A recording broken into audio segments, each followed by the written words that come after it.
Ladies and gentlemen, it is a big, big night of sports. In moments, we will have here and full coverage on Bettor Sports Network. Guardians at Yankees. We get a game 5. Saturday saw a lot of these series closed out, but tonight we will get the one game 5 of the LDS round here. Really excited for the game and to see what drama unfolds. I feel like I have a really good read on this game, and I'm going to dial it in for you here, and we'll go into some cross sport parlays. I will obviously give you my take on the game. We'll get into Monday Night Football, ATS. We'll get into prop bets and all that kind of stuff. Obviously, I'm very geeked about the start of the NBA season tomorrow with a doubleheader and all that brings with it, specifically live basketball games. Tomorrow night, we'll be talking a lot about that in our 7 to 10 window. So let's get right to it. Let's unpack here the prediction that I have on game 5 of the ALDS tonight with Cleveland and New York. On the mound, folks, we have Aaron Savali against Jamison Tyone. They momentarily here are going to make a decision on when they're going to launch this game off. And so we'll find out. They're in a little bit of a delay. Hopefully it's only a little bit of a delay, but it's Savali and Tyone. So question marks for both pitchers coming in. But in terms of Savali, there's more to read into this than just it's Aaron Savali in game 5 at New York. What's going on here, folks, is the prudent and frugal Cleveland Guardians are now getting smacked in the face with small market syndrome. That happens right here tonight when you've got to put Aaron Savali on the mound at Yankee Stadium in a game 5, and you can't go with Bieber, you can't go with McKenzie. And we've seen Quantrill. He had a really good regular season. He's a quality start king. I'm big on him in fantasy, okay? Because I'm not real worried about anyway, I don't even want to go into that. But he's solid, okay? Quantrill's solid. And that's not good enough for your third starter if you're going to beat a big boy team like the New York Yankees. So we've already seen the hemorrhaging a little bit of the small market syndrome. But I sure as hell would rather have Quantrill on the mound. Last night, I believe it was 5 innings, 3 earned, kind of dirty, kept his team in the game though, right? I don't think Savali is going to be able to keep his team in this game tonight. I don't. This is going to be, oh crap, we're small market. We got a low budget. Man, we should have just gone $13 million on that starting pitcher that we wanted. And then maybe he would be out there tonight. And I know that Savali is a veteran of this program and this team. But this isn't good enough for game 5. And I'm already feeling the vibrations. Big hit, big hit, big hit, trip to the mound, 2 1/3, right? Something like that, like 2 1/3, like legit. I think it could only go to the 3rd inning, and then like he's just getting beat up and the season's slipping away and they got to go get him. I got more numbers to support this, people, on Aaron Savali. For the season, he had a 4.92 ERA. 4.92. That's garbage. On the road, a disaster.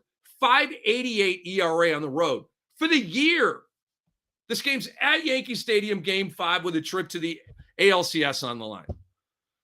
The numbers get worse. Savali's allowed 4 homers in his last 2 starts. He has never pitched in the postseason in his life, not one time. I mean, maybe he was on Mississippi State. I don't know what college he went to. You know what I'm saying? Not Major League Baseball, not in our postseason. Oh, wait, it gets worse for Aaron Savali against the Yankees tonight. Aaron Savali against the Yankees this year, for what it's worth, 0-2 with a 10 ERA in 2 starts against the Yanks. The Yankees' bats have come alive. They've got 9 runs in the last 2 games. And now with Aaron Savali on the mound, boom, boom, boom, boom, batting practice. That's what's going to happen tonight. Like the warm-ups and the guys are wearing shorts and a T-shirt out there and they're clubbing balls, cha-ching, ding, ding, ding, ding, bouncing around the seats and they're, ooh, ah. We're going to see that in the game tonight. Ooh, ah. No, it's actually going to be, the roar of the crowd at Yankee Stadium. And all the Yankee fans jumping on each other and bounding into each other. And, oh, yeah. If they could do the Lambeau Leap at Yankee Stadium, they would do the Lambeau Leap at Yankee Stadium. It's going to be that kind of night. Let's get into Jamison Tyone. there are lots of numbers in our favor here taking Tyone. The money line, by the way, which I'm on the Yankees, it's minus 155. It may vary a little bit. Don't worry about it. To me, I don't know, like it's a game 5 and a lot of stuff can happen, right? It's baseball. So I don't want to get like too crazy about this, but I thought that money line would be a little richer on the New York side. I did. Plus 175. I don't know. I just thought it'd be richer than that. I shouldn't say plus, minus 155 for me. Okay. 1.5 to 1, right? Going down 1.5. Yeah. I'll do that. I will do that. I'll get into a wager that I like better a little, but if you're, we've been doing money line stuff with you for most of the year, so I wanted to throw that out there. But I do have other angles for you to take for like, not a money line guy. Okay, I got you. But we got a lot of numbers in Jameson Tyone's favor here tonight. He was awesome in one start, small sample, but it was one start against Cleveland this year. Won the game, had a 1.80 ERA in that game. Jameson Tyone was a lot better at home than he was on the road. In the regular season, 3.47 ERA at home, 4.36 ERA on the road. And I know that he got exploded in the 10th inning of game 2, gave up 3 hits, gave up 2 runs, did not record an out. I get it. Okay. To me, that does not flush a body of work that was pretty damn good from Jameson Tyone this year. And you compare the question marks and the hiccups that I just explained. I mean, line item 8, 9, and 10 of stuff going against Savali. And the only thing we have going against Tyone here is getting shredded in the 10th inning of a game that he should never have been in the first place. Welcome to some dumbass managing by Aaron Boone, manager of the Yankees, perhaps not for long. He should have let his relief pitchers go longer, right? 18, let's go to 24, right? Maybe one more batter. But, analytic, man, we got to get RPM's running hot. He's at 13 pitches. My God, let's pull him out of the game. And so in the 10th inning, you need to go with Tyone. But it didn't even need to be like that. He had other options in his bullpen. It's just kind of a random ass decision, to be totally honest with you. Coming into that appearance against Cleveland, Tyone was killing it in his last 11 starts. Only 2 of those starts did he allow over 3 earned runs. Said another way, in 9 of the 11 starts to end the season, he allowed 3 or fewer earned runs. And in the games where he allowed more than that, it was 4. It wasn't 7, 8, and we're getting detonated here. It was 4. And Tyone, like I said, he's had a really good season. To me, he validates that tonight with I'm not saying he's going to pitch a masterpiece, okay? I'm not.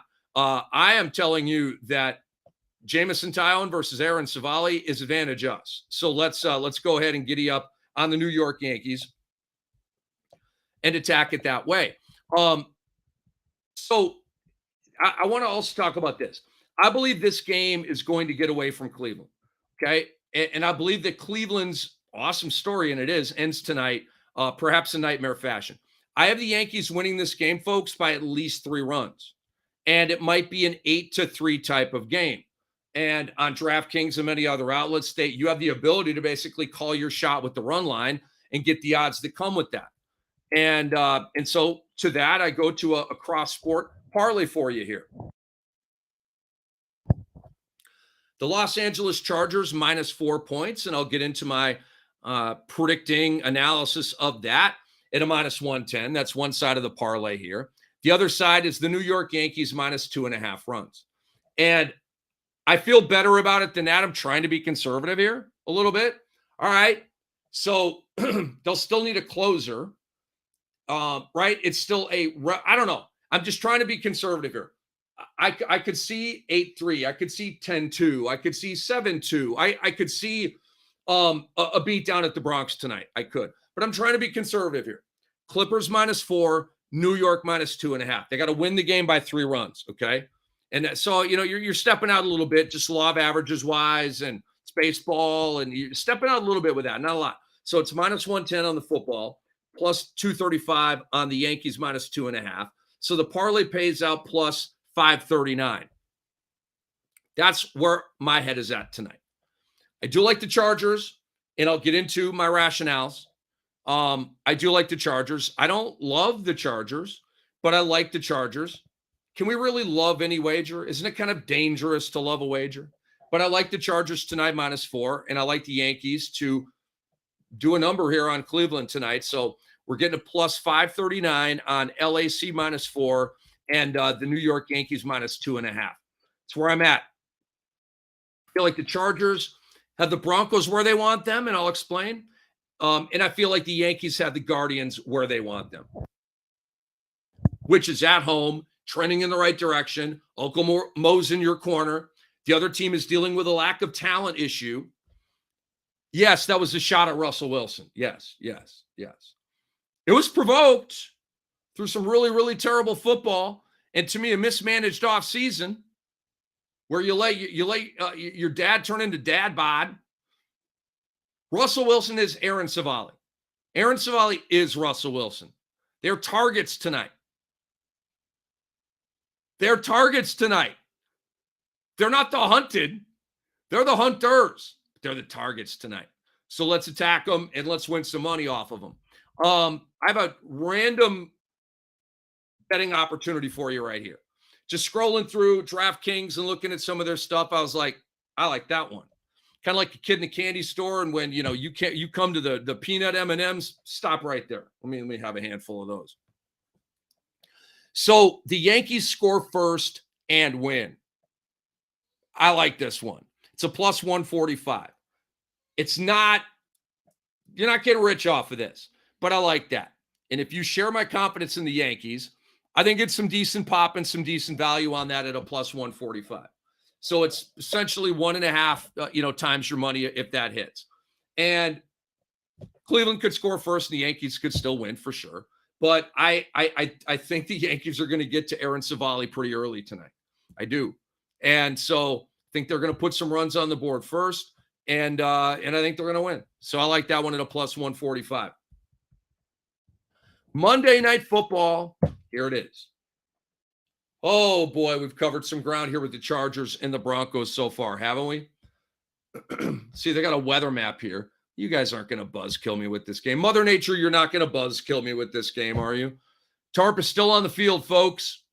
Still in a rain delay. It still looks, let me see if I see some rain. Some precipitation falling. Maybe a little bit. It's hard to discern, but the tarp is still on the field. So it appears some rain is still coming down with the Yankees and the Guardians, but I was hoping to watch this one a little bit, free of football. And, as we move forward here, it's probably going to be some toggling, which is fine. But I was looking forward to, we should be 5 minutes into the game right now based on the 7:07 start time. So Chargers -4 tonight. I'm on this. They're trending well heading into this game. The last two games, which have both been on the road, were wins for the Chargers. 34-24 at Houston. I know it's Houston, but it's +10 on the road. Pretty impressive win, I think. And they won 30-28 at Cleveland. That was last week. So not great teams, clearly, but you're handling your business. You've got a quarterback who's been basically caved in. You've got offensive line injuries. You've got defensive injuries. Okay. You got 2 in a row on the road. That tells me you've restored order. Their last home game, they got beat down by the Jacksonville Jaguars, 38-10. At SoFi. Remember Jax beat them 38-10, that crazy game? I know Chargers fans are like, whoosh, man, I already flushed that out of my dome 2 weeks ago. Sorry to bring up old stuff. The Chargers are going to be motivated for this one based on the last taste in their mouth at home is 38-10. I promise you, Brandon Staley and his ass hattery as a coach, even he's smart enough to realize, I got to use that as a motivational piece this week. Denver is a mess, on the other hand. They're 0-2 on the road. They lost 17-16 at Seattle. We know why. And they lost 32-23 at Vegas. Denver has lost 2 games in a row. They're not heading in here in a good way at all.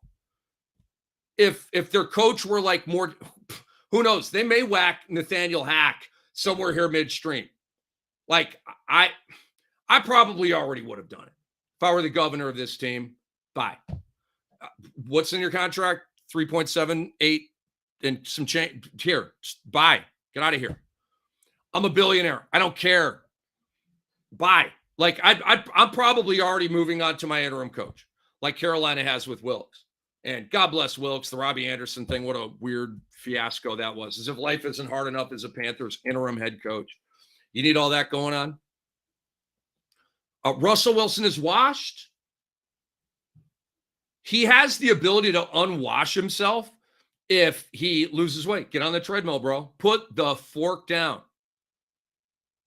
Can we start working on our body a little bit? You're an NFL player, okay? You're not 30, you're not 45 like Brady, where you're just like literally hanging on for dear life as the magnetic pull of retirement is calling your name. Yeah, I said that. Have you watched Tom Brady play lately? Oh my God, is it bad? Whoa. It's awful. Russell Wilson, same experience. To a large degree, Aaron Rodgers, same experience. These guys are all like aging out right now before our very eyes. All three of them.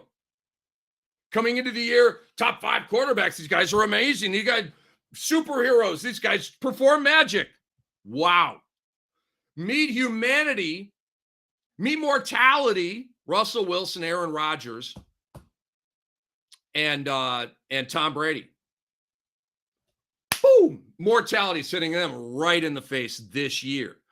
And I have questions of whether any of those 3 players worked hard enough on their craft in the offseason. They just don't look right. None of them. Physically, they don't look right. And Brady he's moving like me after you get up and, you got to kind of straighten the back out. Like the guy can't move in the pocket anymore. It's really Russell Wilson stuck in the pocket, throwing all these balls. Boom. Boom, boom, ball batted, JJ Watt style. Boom, boom, boom. It's like Baker Mayfield standing in the pocket thinking he's cool. I got a big arm. I'll get it there. Boom. Move the pocket. Quarterback, get out of the pocket. You have to, Drew Brees, please, can we take a lesson from Drew Brees? Go watch some tape. Go watch a Drew Brees instructional video on how to manipulate angles and passing lanes from the pocket when you're tiny. So Kyler Murray, stand in the pocket. I got the, no, you don't. Boom, batting it down.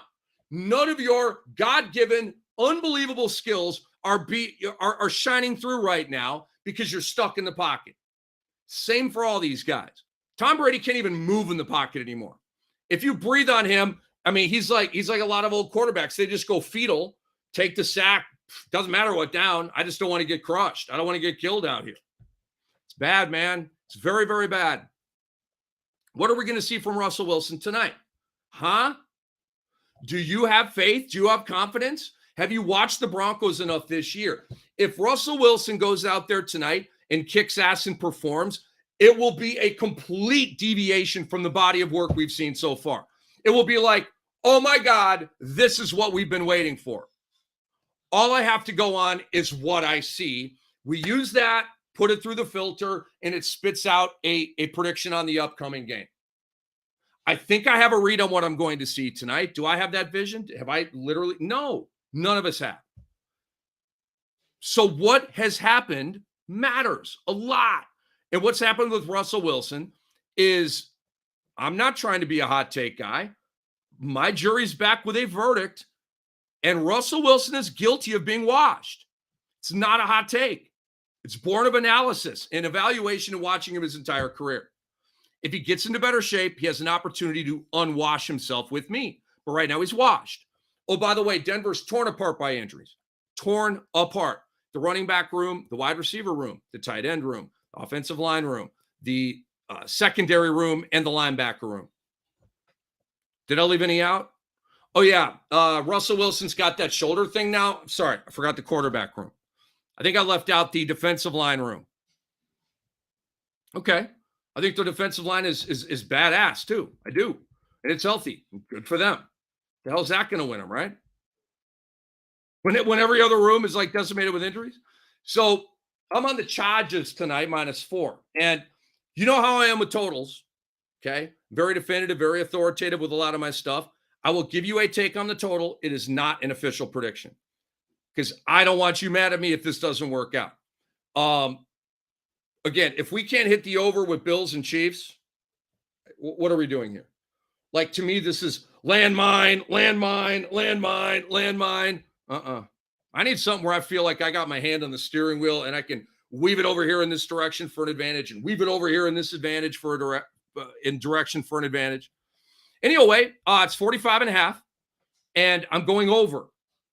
Again, very, very softly, very, very whimsically, because I reverse jinxed the Broncos. How did I reverse jinx the Broncos? I benched Russell Wilson in Matt Deutsch's Dynasty IDP League. I benched Russell Wilson I chose the combo platter. It's a 2-quarterback league. I chose the combo platter of Jacoby Brissett and Jimmy Garoppolo over Russell Wilson.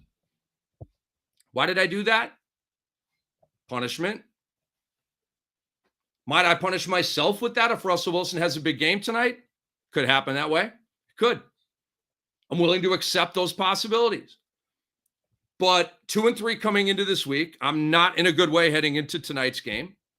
And I'm 2-3. Why am I 2-3? Basically, Russell Wilson's sucky play so far this year. And Dak Prescott's been hurt. So my two badass quarterbacks, man, you couldn't tell me nothing about Dak Prescott and Russell Wilson in an IDP Dynasty League. I know Russ is in his 30s, right? But, man, he's got 5-6 good years left. He'll keep the train on the tracks until he's 40. Nuclear mushroom cloud. I was wrong. I got that one wrong. So I don't just surrender. Oh, I'll never surrender. In the Cam Dynasty last night, I'm getting killed. And I find out Dalton Schultz is out. All right, Schultz is in my lineup. I'm down by like 30. I'm not going to take a bagel. So I dropped Latavius Murray and picked up, what the hell's his name? Hendershot. And I got the wrong freaking tight end. Jake Ferguson's the one that went in. Ay, ay, ay. In the first game that we saw, without Dalton Schultz, it was Hendershot, and Ferguson got nothing. And I have a feeling it's the shell game, or that little pop-up games your kids play. Boom, you hit this one pops up. Boom, you hit this one, and this one pops up. And we're just going to be chasing our tail the whole year with these damn tight ends. How about Dalton Schultz? You get your ass healthy and you get out there. Please, for the love of God. So I bench Russell Wilson, and I believe that now I will suffer the consequences. Russell Wilson's going to have a good game tonight. Probably going to check my score near the end of the game, and I'm going to lose by the margin of Brissett basically versus Wilson. I'm willing to accept my fate if that is my chosen fate by the fantasy gods. All I know is a lot of you can deal with this, right? The Murphy's Law of fantasy.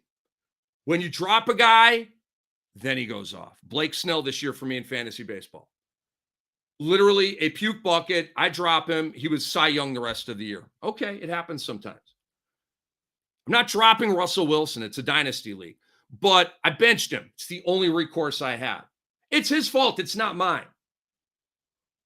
Would you have done that? Oh, yeah, I would have done that, man. Jacoby Brissett sucked yesterday. Did you know that would happen, though? Jacoby Brissett, very solid, 15, 17, 18 points a game, right? Nothing great, solid. I got a pretty much really, really badass defense in this league. I always do. Find the little nooks and crannies. But my offense is letting me down this year. My wide receivers aren't stepping up.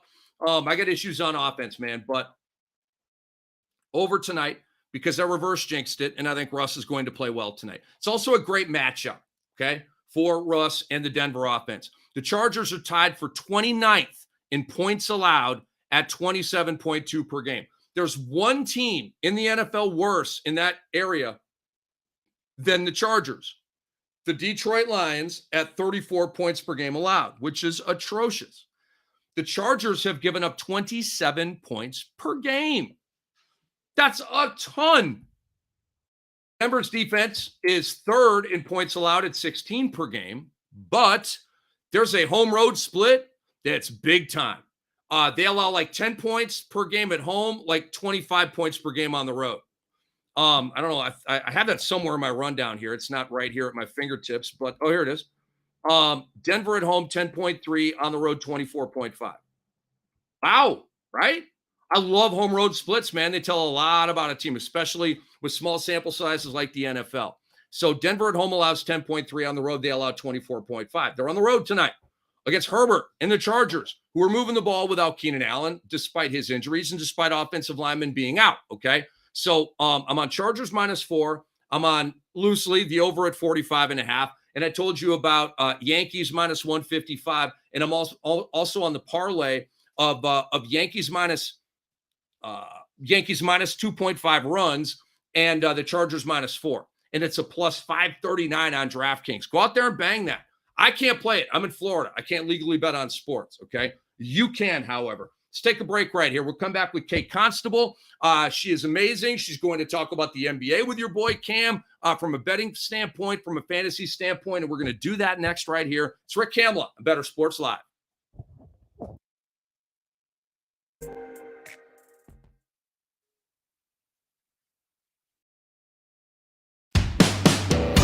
Call, chat, and enter contests in real time. It's Sports Talk 3.0 with Bettor Sports Network. Moose and Keith. Because I never asked you this. When Noah was growing up, when did Noah first where you got a sense that this is what my son wanted to do? I was really busy during his formative years. I didn't meet Noah until he was about 19. Nice. So, your wife did a good job. Yeah, you may want to talk to your wife. I would say about 13, he started showing a legitimate interest. He started getting curious about what it required. And then I saw a little bit of a shift, 14, 15, where he was concentrating on the on-cameras, the interaction between play-by-play and analyst, and started probably taking mental notes at that point of the performance aspect of, okay, you do all this prep, but you got to go out and deliver it. So, yeah, probably that 14, 15 range, I thought to myself, this could be something he really wants to do. Front Yard Fantasy, weekday mornings at 7 Eastern on Bettor Sports Network. You don't need to be like right 100% of the time. No, there was a tweet about the refs that had me kind of cracking up the other day because somebody was like, we have the technology to track the ball down to a centimeter and figure out what speed these guys are running on the field. Yet somehow we still mark the ball by That's my favorite. a 60-year-old dude eyeballing it, and then we run over with literal chains and measure it. It's like, you think we can probably get that figured out. The least precise way to measure something, and then immediately following that up with a super precise way of measuring something. Yeah, it's like we have Like if you're a millimeter short of that chain that they bring out there, that they ran out it as best they could in a straight line. But if you first they just go here, and then they grab the chains and they run in the straightest line possible. But then if you are 1 millimeter short with that football, it doesn't count. Sorry. Couldn't have been human error. You're just short. That's exactly. And, they bring out the index card or whatever. Meanwhile, they have satellites in space tracking how fast Brandon Ayuk ran on an end around. But we can't. and I can see that number live while he's doing it. Like I can see every player's speed on the screen live. I love that. It's and not to mention that dude's trying to make the spot, and the player always tosses the ball right into his face. Right? He's coming over to spot it, and it's every other time the player's just here you go. Here's another thing to juggle. Lunch Money with Kyle and Ray, presented by FantasyGuru.com. Is it me, Ray, or is the only publicity that Microsoft Surface has gotten out of their whole thing on the sideline is people throwing them to the ground in anger? Is that just a me thing? Or the only time I hear about this device, Ray, is when somebody is chucking it on the ground, just pissed off at it, which I get it. All of us are in that world. We love to do that. Only in the NFL, Ray, can they get away with it because these are free. There's no cost. It's part of the sponsorship. Here's 5,000 Microsoft tablets to get you through the NFL season, and these players are just slamming them down. It's like they've become Gilbert on the sideline, and they're so frustrated. They're just like the only publicity this company and this product has gotten is negative. Better Sports Network. It's sports talk done better. Better Sports Live with Rick Kamla on Better Sports Network. We are back and joined now by Kate Constable. Kate, Rick Kamla, very nice to meet you. Welcome to Better Sports Live here on Better Sports Network. How are you doing? Hi, Rick. I'm good. How are you? Couldn't be better, man. Couldn't be better. We got Monday Night Football. Hopefully, at some point, the first pitch of Yankees and Guardians will go off here. And we get the NBA tomorrow, Kate. And you are, of course, an expert with the NBA, with fantasy, and with the betting angles as well. So let me bounce some sleepers off you. I figured this would be a good way for us to go.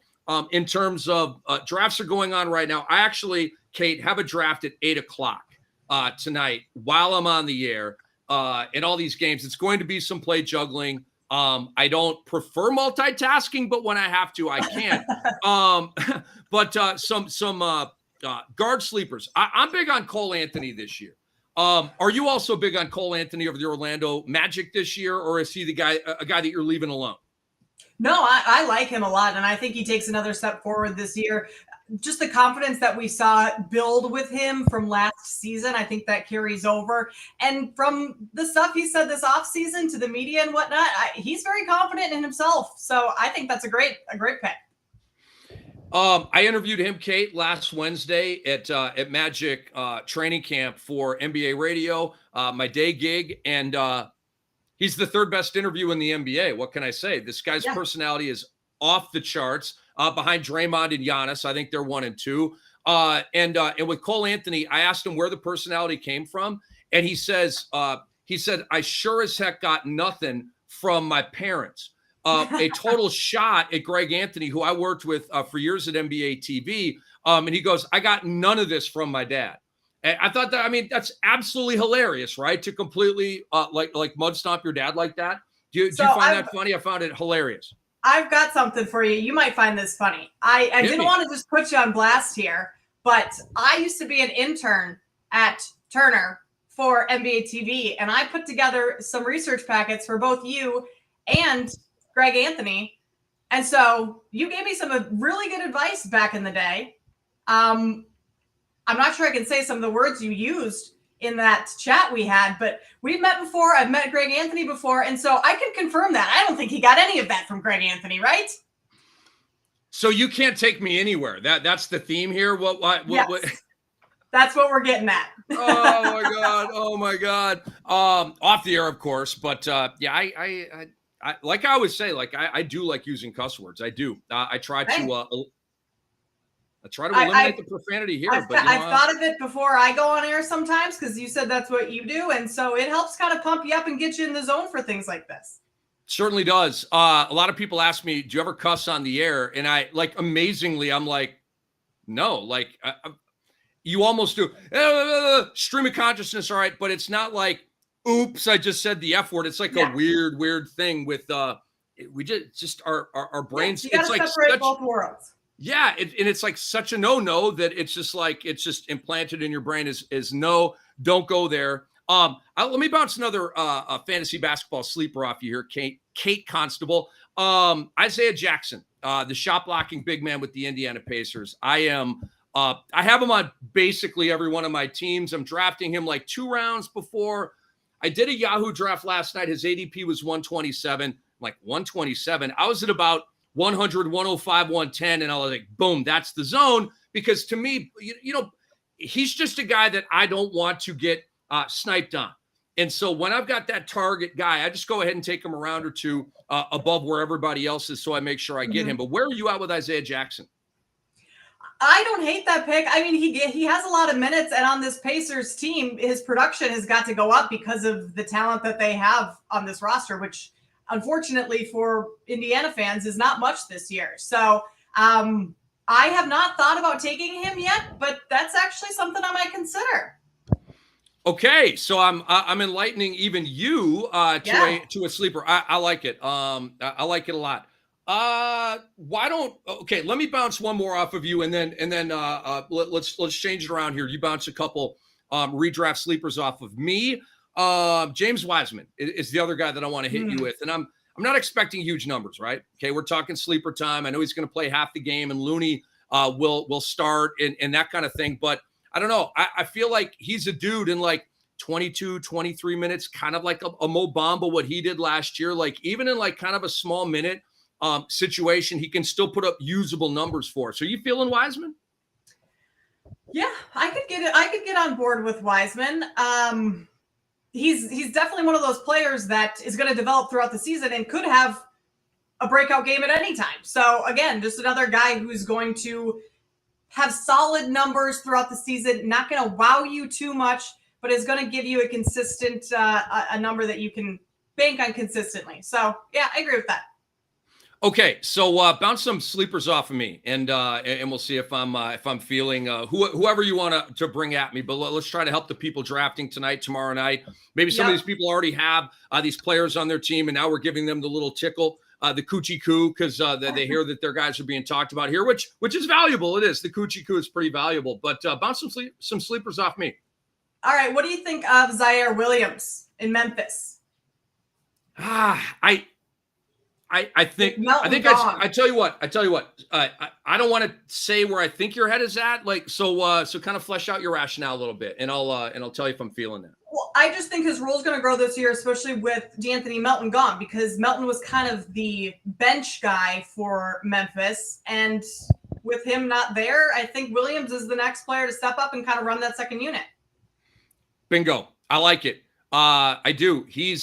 Last year, he was highlight plays from Ja at the rim, hitting threes. And you know all of this, obviously. But look, it's one of the reasons why I'm downgrading Memphis. Frankly, if we want to like go from a fantasy to a reality thing, I do like the uptick from Zaire Williams, and I'm with you on that. I feel like Memphis is coming back to the pack. No Melton, no Kyle Anderson. Jaren Jackson Jr. is going to take him a minute before he comes back. And they're relying on a lot of young guys that haven't proven it yet on a big stage on a playoff level type of team. So just wanted to throw that out. Just generally, are you feeling Memphis, or do you feel them kind of coming back down the standings a little bit, or do you still have them very high? I'm still high on Memphis, not as high as they were last year. I don't think they're going to have 56 wins again this year. I think they come back down to earth a little bit, still make a deep playoff run, but I don't think the regular season is going to be quite as good as it was last year, especially, with John Morant missing so much time and how well Memphis did when he was out. That was very impressive. So just little things like that, I think they're going to regress a little bit. I like it. 20-5 in games without John Morant last year. Yeah. One of the most Taylor Jenkins was my coach of the year last year because of that statistic right there. Didn't need to flesh it out or analyze it really much deeper. Good for Monty Williams. You got it. But I would have gone Taylor with that. All right. Bounce another sleeper off me. You're 1 for 1 so far. Let's keep it up here. How about Alexei Pokusevski? Is that how you say it? Pokusevski? Yeah. Poku. Yes. Pokusevski. You said it brilliantly. I dig him. What I like is SFPF and C, small forward, power forward, center in Yahoo leagues. And he's a fantasy gold guy. He hits threes. He blocks shots. I'm with it, man. Yeah. Okay. So who else you got? Speaking of the Suns, what do you think of Bismack Biyombo? Not with you there. No. Okay. I'm not with you there. With JaVale McGee gone this year, when Ayton's out, who's their real big man coming in, though? That's my only thing. And I have not drafted him yet, but he's been on my mind. I mean, it's you know what I like about it? It's deep. It's real deep. You hit me with Bismack Biyombo tonight. I will never forget that. I did not think I was getting Bismack Biyombo tonight, but I didn't. But look, you've done what we do here is we're trying to diagnose a role revival, a role increase, and that's what you've done brilliantly. So in that regard, I don't know, like Biz is, there's something about Bismack Biyombo. I know what it is. what I've always, because I messed with him before, right? And I'm in, Kate, I'm in like 30 team leagues where like you have to, I'm in a 30 team dynasty league and a 30 team redraft league. So Bismack Biyombo's actually a dude that enters your filter, and you got to make a decision on Bismack Biyombo in this league. So I've gone down that road before. He just doesn't block enough shots. Big hulking guy, athletic. Come on, give me a block and a half. Let's go. You're playing 25 minutes a game. Where are the blocks? One a game. You go 8 and 8 kind of thing. So I like the diagnosis in terms of playing time up, Crease. I'm just not really a Bismack Biyombo guy. Kate Constable hanging out with Rick Hamley here on Bettor Sports, live on the Bettor Sports Network. And Kate, before I get into some futures and some of that type of stuff, let's get to know you a little bit better here. Everybody, you can follow Kate at Kate Constable, just like you think. But Kate, so how long have you been into fantasy basketball? And how many teams do you have? I would like to know that as well.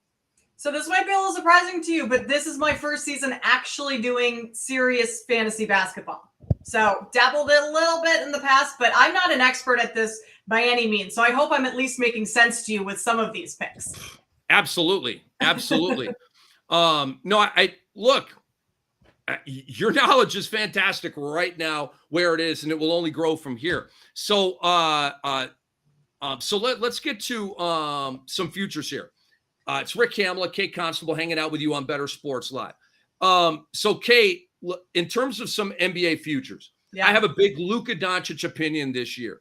I believe that Luka, with the better shape that he created for himself in the offseason, he is going to hit the season like a lion, as opposed to a guy who's easing into the season and getting in shape while playing. He's in shape right now. I got him going 30, 10, and 10 triple-double. I love him at plus 450. And to me, those odds are going to get smaller and smaller as the season goes along. I'm encouraging everybody to pick that up right now. Luka plus 450. Giddy up. And so who is your MVP? And if you don't know the odds, I can pair the odds with your guy here. But who are you feeling for NBA MVP right now? I love Luka as well. That would be, I have taken him. I got him at plus 25. So you got a little bit better number, or plus 425, that is. Plus 25 would not have been very good, but a little bit better. You have a little bit better number than me. I like Kawhi Leonard coming back. Now, it all kind of hinges on how he looks when he gets back in, but this Clippers team is going to be good this year with the pieces that they have. And if they have a good regular season, I know the MVP is just regular season, but if they're a team that's, number 1 seed in the West and is looking good heading into the playoffs, I feel like he's someone that you have to consider. And what's he at right now? Can you find him? I'm looking on he's at plus 1,800. Yeah. So I don't know. Kawhi Leonard's kind of someone I have my eye on. I like it. I like it a lot. I would hit you with, cynically, how many games is he going to play, right? I would hit you with that. But name a player in the NBA, Kate Constable, that we can't say that about. Name one. Yeah, exactly. I'm looking at a list here. I mean, Kevin Durant missed time last year. Steph missed time. John Morant missed time. Jokic, Embiid. So goes on and on. Yeah. Yeah. So, I do have fantasy hangups with Kawhi. I do. I don't do business with Kawhi because he misses too many games. He's in bubble wrap most of the time. Yeah. So and I don't, especially coming off of an injury. Like next year, I may go down Kawhi Leonard Boulevard, but you know how they are. I mean, it's been like 3.5 years since he played, but because he hasn't played in so long, okay, now we can't play the guy. It's the stupidest damn thing ever. Yeah. But okay, we're both on. By the way, would you like to just take this moment briefly to complain and or vent about load management before I move on? Would you just like to unpack some, like get it out, like have a cathartic experience here? I hate load management, and I hate it because when I'm watching a game, I want to watch these players and I want to watch them play. I hate it even more for all the little kids that go to these games to watch their favorite player and they're not playing. Steph Curry last year in Denver, that I can't remember if it was a boy or a girl sitting on the sidelines crying. Thankfully, he made it up to her the next game and gave her courtside seats or whatever. But those types of things break my heart. And then also, players complain about fouls, the physicality of the game. Back in the 90s, there was no load management, and those guys were playing night in and night out at a physicality level that's far beyond what the game's at today. So, yes, I am with you on load management. I'm not a fan of it. I think these guys need to toughen up a little, tie up their shoes, and get on the court. I don't like it. Boom, and a bat spike, just like Reese Hoskins the other game in the field. Just a bat spike right there. I have nothing to correct or amend or tweak or even piggyback on that. My alarm just went off, reminding me that I've got a draft here at the top of the hour. Yeah, I got to go. Well, we'll see you guys all later. No, I'm going to do the draft live on the air here, and it's complicated. It's a keeper / dynasty league. It's a league where we keep 10 dudes. Mm-hmm. So it's dynasty-ish that way, but then we draft for the rest of it. And so then you have those decisions. All right, there's some pretty good guys out here, vets like Patty Mills types of guys, right? Versus some young dude. But I just thought of something. The first 2 rounds, I will not have a pick because Kate is squinting her eyes at me. I don't have picks in the first 2 rounds because I made a massive trade for Steph Curry 2 years ago. I set myself up with a really, really good young team, right? I've got Trey, I've got Morant, I've got Sabonis, I've got Nurkic. I got another heavy hitter that's escaping me right now. I had Hero and I had Jaren Jackson Jr., and I flipped them and a bunch of future picks for Steph. And I won a chip that year with Steph. And with that chip came a decent amount of change. It's a 20-team league. So that league is drafting tonight. And honestly, Kate, it's like a situation where now I'm kind of seeing the law of diminishing returns with not having those picks, right? So if I didn't get that championship, I'd be pissed. Yeah. But I went for it and I got it. So at least I got the championship. But that draft's coming up here in just a little bit. Okay, so Kate is on Luka as well, giving us Kawhi Leonard is a dark horse to win MVP, and I do like that call. Most improved player, Kate Constable. Who do you have for most improved player of the year? I really like Tyrese Maxey. I loved where his game went last year. I think he has a chance to do even more this year. I think he could be the number 2 option in Philadelphia behind Embiid. Just knowing that Harden's been asked to step in and play this role more of the facilitator and someone to get Embiid and Maxey going early before he's able to kind of get in the groove of his game and take those shots. So I think Maxey could be a player that has a big season this year and then also is on a team who's looking to be pretty good in the East. I've heard a lot of Tyrese Maxey, Kate. I've heard a lot of him. Which is what worries me when everyone's on the same person. I'm not sure if that's always a good thing. Well, if it's on you to amend an opinion or not, but I'm hearing, and nor am I saying that it's like downplaying, it's, chic and trendy and all that kind of stuff. No, I mean, I think it's a legitimate call. And I don't even mean to like jaundice it with that, but Antonio Daniels, who I work with on Give and Go on NBA radio today, we did this and he said Tyrese Maxey. Okay. And so anyway, like you are not the only one. And so don't feel like you gotta, justify it because a lot of other people do. I am on Anthony Edwards. Okay. For most improved. I'm on Anthony Edwards because here's the thing. To win most improved recently, you've got to be a first-time All-Star. That's the formula that the voters have basically condensed for us. If you read between the lines, okay, first-time All-Star, first-time All-Star. So I try to, with this award, try to diagnose the guy with the best chance of being a first-time All-Star. To me, it's the first-time All-Star award. And obviously you've got to have a spike in scoring average.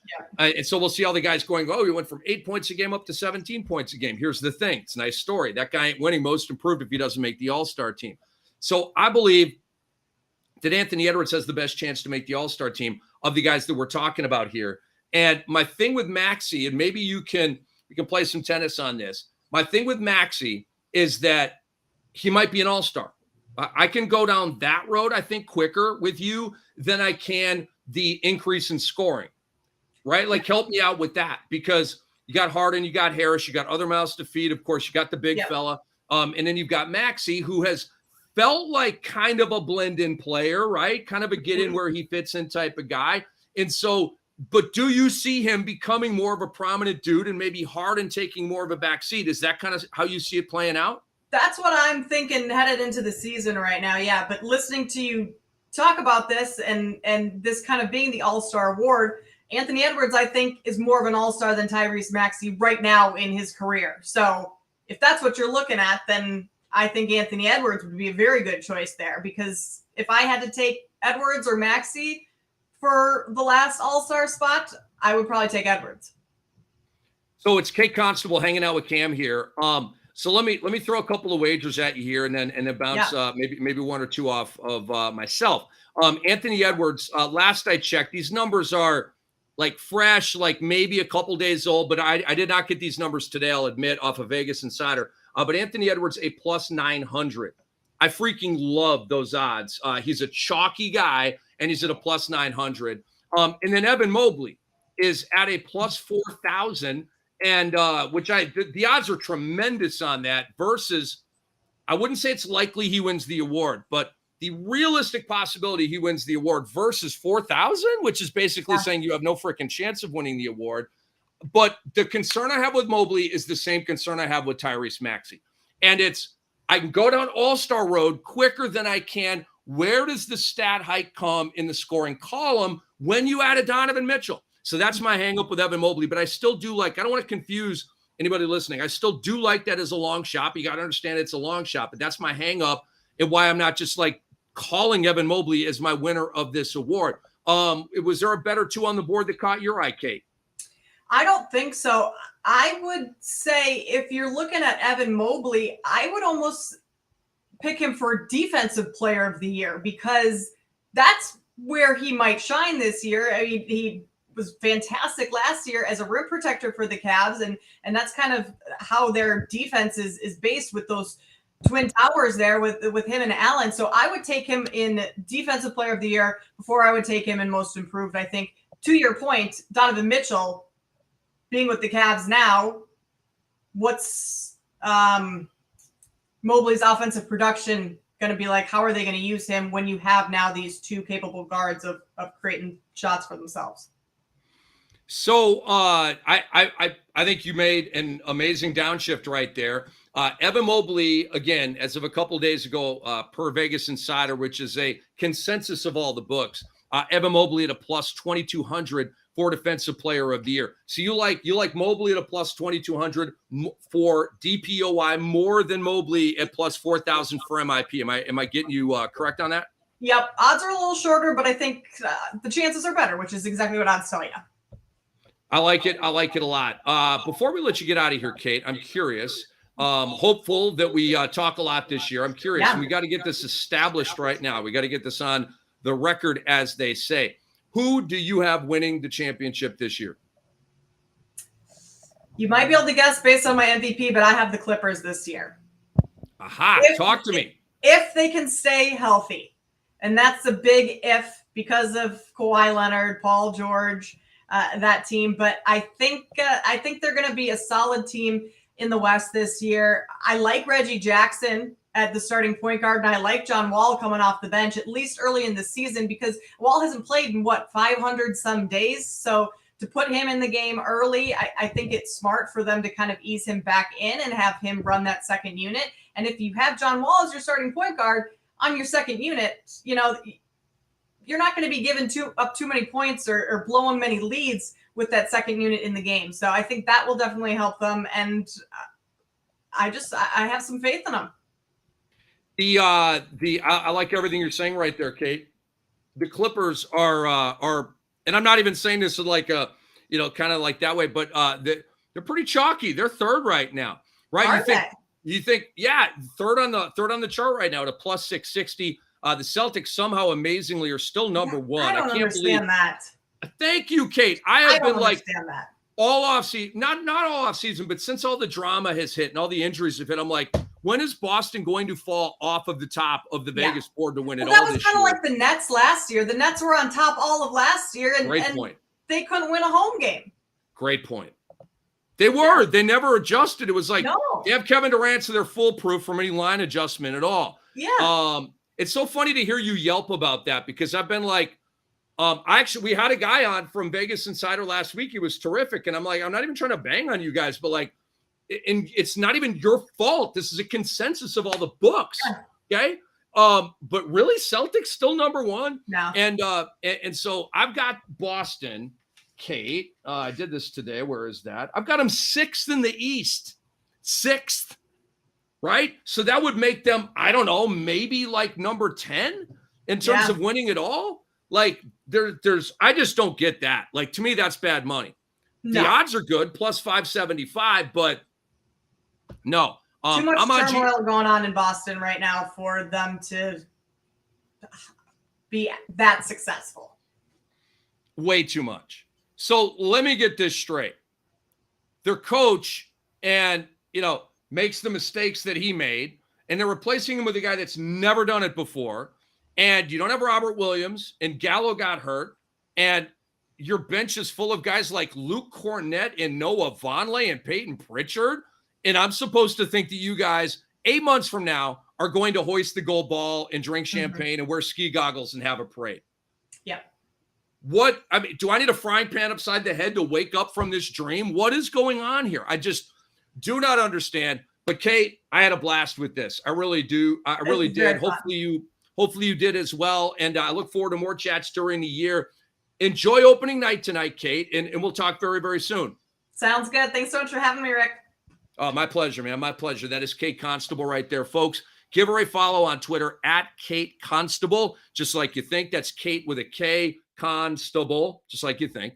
So put it in Twitter, give her a follow. And your boy Cam is going to take a break right here. My God. I've got TBS on right now. We've got no baseball. There's some Dwayne Wade freaking game show on here right now. They're in a cube and people are doing stuff in the cube and it's a game show and I'm supposed to like it. And no, I want baseball because now we're getting up to the dang game, Monday Night Football, right? And I can watch them both. I got to draft here in 3 minutes too. I got to look alive. We got a lot going on right now. I want to come back, folks, with prop bets on tonight's game. Ricky Props will be in here giving you the props for tonight's Monday Night Football game. It is the Broncos at the Chargers, and the first kick is, I don't know, about 15 minutes away. So let's hustle back. We got Tom Casale around the corner, and we're all having a good time here on Monday Night Football. It's Rick Kamla on Bettor Sports Live. This is Bettor Sports Live. Let's talk done better.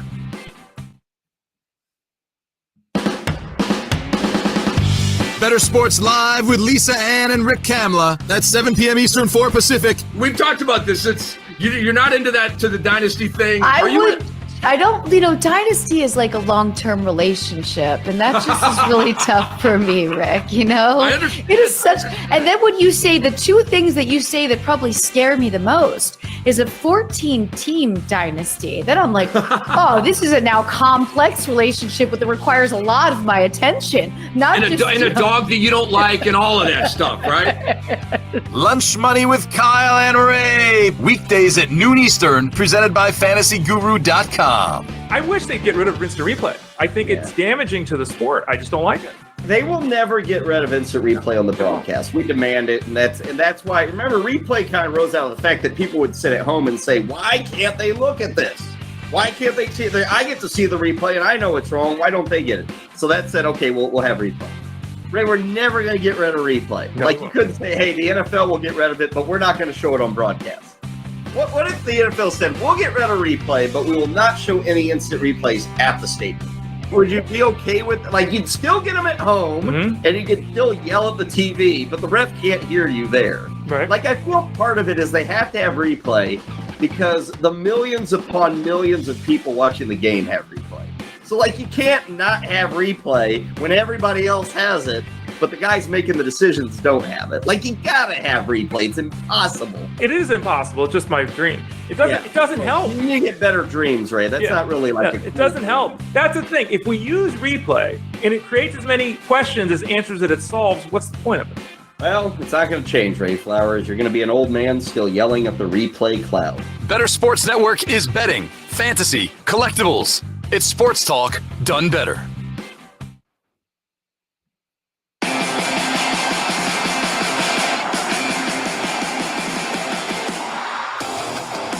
Sports Live with Rick Kamla on Better Sports Network. It's time to enter this draft, ladies and gentlemen. I go 17th here, but again, these first two rounds, and the draft has begun. It's a league called Sam Hinkie's Letter. Pretty creative name of this league. Again, 2 years ago, Champion, your boy made that big splashy trade for Steph Curry. That was Steph Curry the year where he went crazy at the end of the season and helped me win it all. Sabonis had a big Saturday night, and Trae Young had a big Saturday night. It was an amazing story. It was. These guys were hurt all week, just taking on water. I'm dead in the water, dead in the water, dead in the water. My guys kept it afloat, kept it afloat, kept it afloat. Saturday night, Sabonis had like a triple-double. 28, 15, and 13 or something. Trae Young had a massive Trae Young game, and I freaking won. I mean, literally, I feel like I should have won, and I won. It was amazing. And so now I'm feeling the effects. Last year, I didn't have a first or second round pick. This year, I don't have a first or second round pick. I had to get Steph, all right? You got to give to get. And so this is the last draft where I don't have first or second round picks. And so, my long-term talent level is taking a hit. I'm an instant gratification guy, and this is the price you pay a little bit. I don't want to paint a dreary picture like the one in New York right now with steady rain coming down. Are we not getting baseball tonight? What is happening here? But I finished. I should have won third place last year, but the game spilled over. The commissioner didn't stop it on Sunday, and I think I missed a lineup or two because of it. It's a long story, and I finished fourth. I lost the third place game, but. I thought I went till Sunday, and I don't know. I think I might have screwed that up. But top four last year. I plan on being top four this year. But I'm just down a guy or two versus some other teams because I traded Hero and because I traded Jackson and these picks for Steph. So it set me back a little bit. But these are the choices that we make, and like I said, I got a chip for it. So I'm excited about that. I am up in 51 picks right here. So it'll be a minute as all of our picks have populated here. Really, I kept Jake Crowder.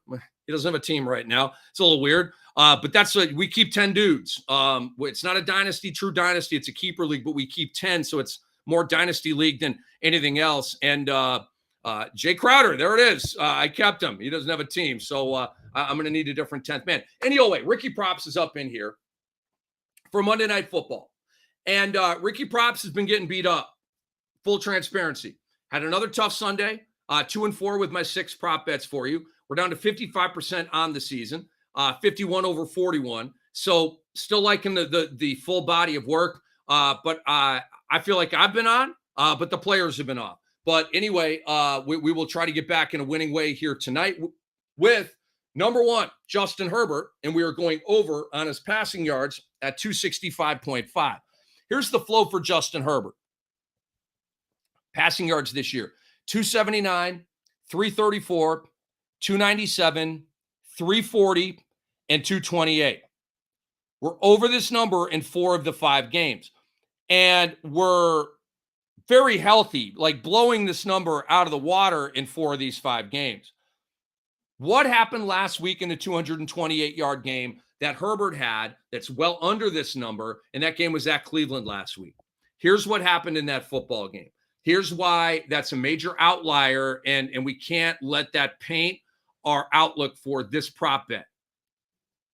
Last week's game at Cleveland, Austin Eckler rushed for 173 yards. He has not done that since Pop Warner, okay? And Kelly had 49 yards and some other. They ran for well over 200 yards against the Cleveland Browns, okay? So Herbert had 228. Why? Because every single football coach on planet Earth, if they can run the ball effectively and win a game running the football, they will do it. Every single one of them. If I can get 5, 6, 7, 8 chunks every time I run the ball, keep the clock moving, wear out the other team, all that coach stuff, right? Boom. They take it every single time, even a passing team like the LA Chargers. That's why you throw that number out the window. 228, who cares? They ran the hell out of the ball. They got out of there with a win. Herbert's pass attempts were way down, all that kind of stuff. It was an anomaly of a game. Look at the other 4 games. That's who the Chargers are. Austin Eckler going under his rushing number, going over his receiving number, pass. That's Charger football. So I got over on Justin Herbert tonight at 265.5. He averages 268 per game in 4 against Denver. Not a great indicator, but we are slightly over. And it lets you know that the Vegas may have come across that number when cooking up 265.5. It is a tough matchup. I'm not going to lie to you. The Broncos present a very tough matchup for the LA Chargers, but their defense is shorthanded and they are not at home. Again, back to the home road splits for the Denver Broncos defense. And I know we're talking about a yardage prop. This gives you an idea of how effectively their defense plays home and away. At home, 10.3 points per game allowed. 10.3. That's ridiculous. That's like Alabama, right, in college football. Denver on the road has given up 24.5 points per game. They're a plus 14.2 points per game given up away from home. Plus 14.2. That's a huge variant between home and road splits, and one that you can use to make some money tonight with Justin Herbert. All right, 40 picks left. Austin Eckler. As we mentioned, I'm going under his rushing yard prop. It's at 60.5. Let me give you a stat. Oh, do I have a stat for all of you right now? Did you know that Austin Eckler has never, ever hit or gone over this number against the Denver Broncos? Did you know that? 60.5 rushing yards. He's never hit this number against Denver. Never. 9 meetings, 72 carries, 282 rushing yards. He averages 31 rushing yards per game against Denver. We're at 60.5. Why and how in the hell are we at 60.5? Great question. Here's the answer. Everybody is overreacting to 173 last week. He was under this number the first 4 games of the year. He's 1-4 at covering this number this year. He's 0 for his career at covering this number against Denver. If this one doesn't come home tonight,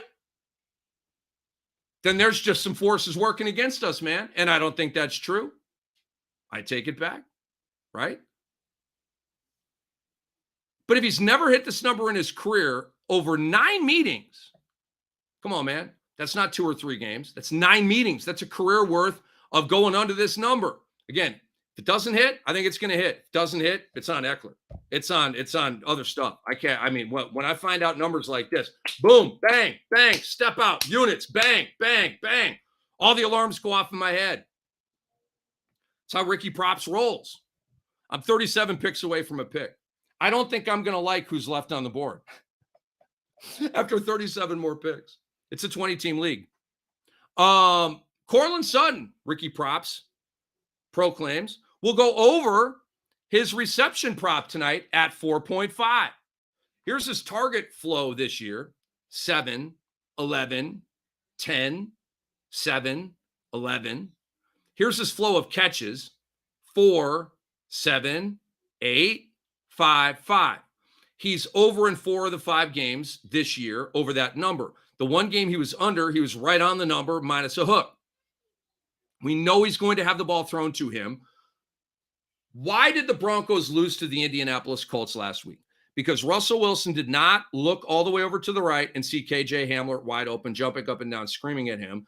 And he's locked in on Cortland Sutton, which he's been all year long, and threw the ball into coverage to Cortland Sutton.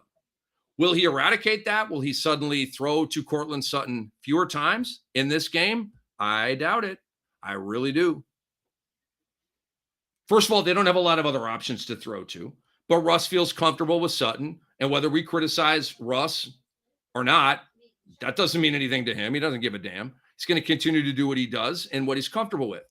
The Chargers are 20th in pass yards allowed, so well below average, at 237 allowed per game. So the Broncos are going to move the ball through the air tonight, I believe. J.C. Jackson, the hotshot corner that the Chargers poached from the Patriots, is not playing well. It's because he's not playing healthy. He's getting banged on by local media. The J.C. Jackson contract was terrible for this team and all that. Yo, dummies. Boom, a little slap upside the head, right? That guy's hurt.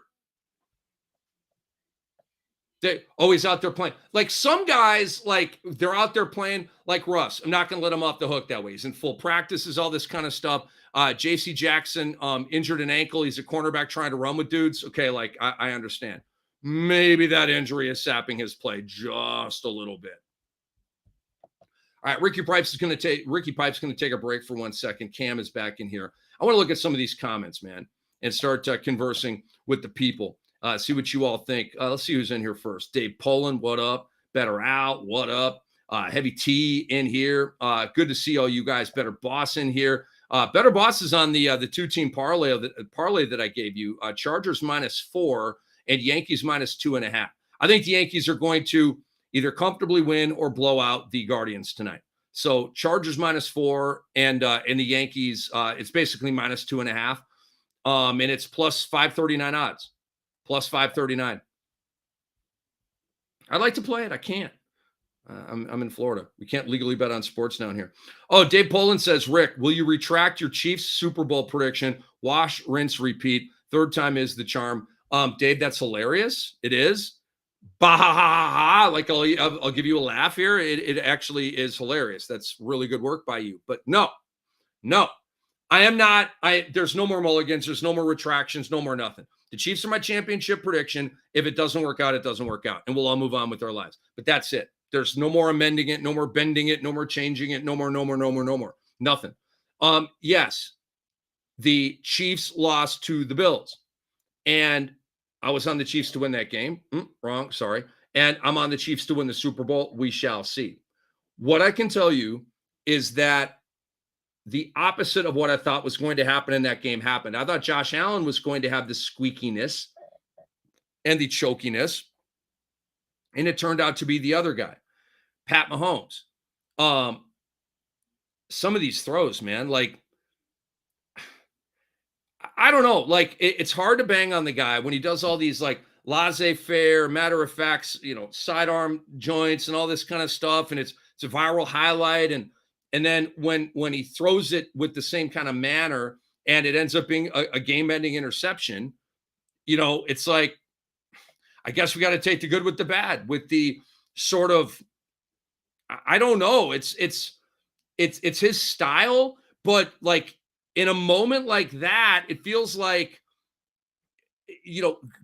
overhand, maybe a little more accuracy. I don't know. Anyway, we're starting to see mistakes from Patrick Mahomes in the clutch. Okay. Do you remember the pick that, and it was like 1, but now we got 1+1. Do you remember the interception that he threw last year in the AFC Championship game against the Bengals when he threw the little tunnel screen or shovel pass, whatever they were trying to run, and he threw the ball right into the breadbasket of the big Grizzly Bear, Cincinnati Bengal defensive lineman? I think it was BJ Hill off the top of my head, but I can't totally remember. Remember that play? That was very choky by Pat Mahomes. And the interception that he threw, he was flushed out to the right. It was very choky. I mean, I wasn't like mad about it, but I'm like, that's not the guy that I bet on. It's not. Pat Mahomes is supposed to be above that. Like, I get a mistake. But like these are god awful mistakes. Like if you're that guy and we're putting you like eventually down the line with longevity and accomplishments, like maybe in the GOAT debate, I don't know. It's not, I mean, Brady's missed throws but I don't like it. Like we're 1+1, where are we going here? The last big game we saw him and he made a mistake like this. Then the next opportunity here in the Bills game. Okay. So the last 2 like really big games from Mahomes, we've got a colossal game-changing mistake that goes on him. It's not good. Makes me think, where are we going here with the great Patrick Mahomes? So, Dave, you just inspired a little bit of a detour of a rant right there, but you the man, and we appreciate you guys being out there. Keep the comments coming. Also, I want to give you a reminder here. You can get involved with us through an audio call or a video call. Hit the call button right next to the fun button, and it'll give you the choice of audio or video. And then you can pop on with either audio or video and hang out with your boy. So that's there for you, man. And we'd love to converse with you and see you, and we can do all of that stuff. We have the technology to do it. I'm up in 18 picks, and Duncan Robinson just went. Let me take a quick look here at what's available. Marvin Bagley, Chuma Okeke, Devontae Graham, Damian Jones, Seth Curry, Cameron Payne. I mean, this is the waiver wire of any reputable league. Patty Mills, Eric Gordon, McDermott. Ay. This is not premium. Quentin Grimes, 18 picks. Can I get Quentin Grimes here in a keeper league, kind of dynasty league kind of thing? Moody's out there. I would think about taking him. Cam Thomas is out there. I would think about taking him. Okay, as I dig a little deeper here, I'm seeing some dudes. I might want to grab. I got a draft going on right now, simultaneous to what we're doing here. Scrolling a little bit farther. I'm really not seeing a whole lot that I like. All right, I'm 17 picks away. We shall see. All right, Ricky Prop's back in here, giving you prop bets for Monday Night Football. I'm on Jerry Jeudy over 51.5 receiving yards. Jerry Jeudy is trending in the right direction. He's healthy. He's got a great matchup. In the last 2 games, he's gone 5 targets, 4 catches, 53 yards, and a touch. Last week, 8 targets, 3 grabs, 53 yards, and no touchdown. He's over this number the last 2 weeks. If you say, why aren't you going back farther than that?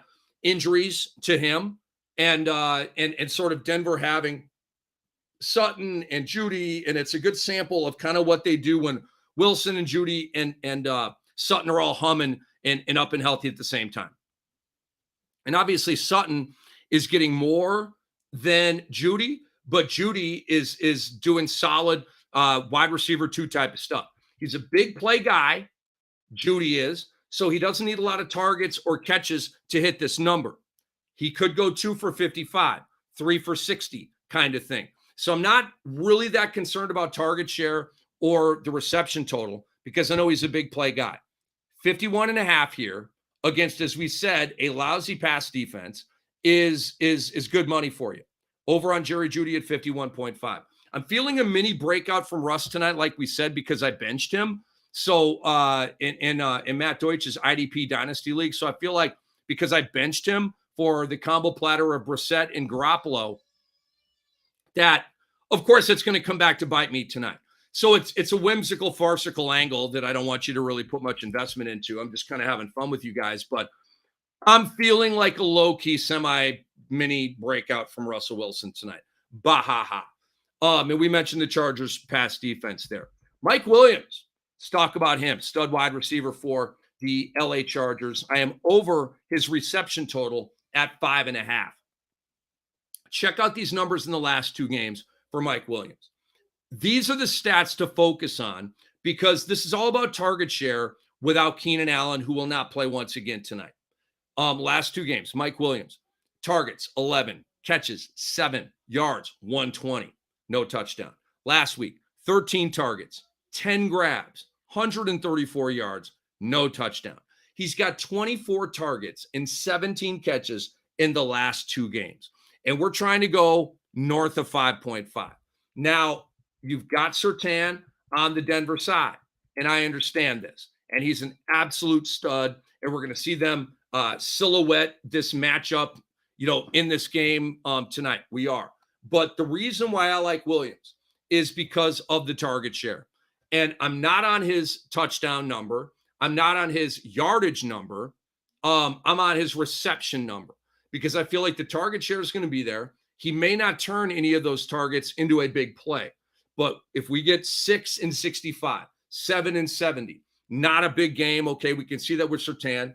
But we can also see the target share leading to a good amount of catches. So I'm over Mike Williams at 5.5, and they're underway here in Monday Night Football. 3rd and 2 here, and incomplete from Justin Herbert to DeAndre Carter. They are in plus territory, though, and to me, this is go for it zone. And almost regardless of anything, I love playing the coach game, right? And all the little, not the analytics stuff, but the little intricacies of when to go for it, when to punt, that was a bad throw by Herbert, by the way. But when you're in plus territory, like they are right now. I mean, shoot, they're at the Denver 37-yard line. It's a no-brainer, 4th and 2. All right, Herbert back to pass, tipped at the line of scrimmage, but caught, and so they got a first down. So they'll move the chains here a little bit. When we come back, there will probably be a touchdown or field goal on the board from the Los Angeles Chargers. And around the corner, we will have Tom Casale, our colleague here at Bettor Sports Network. I'm Rick Camley. You're in a good spot. We got Monday Night Football. Hopefully we have baseball coming up pretty soon here, right here on Bettor Sports Live. This is Bettor Sports Live.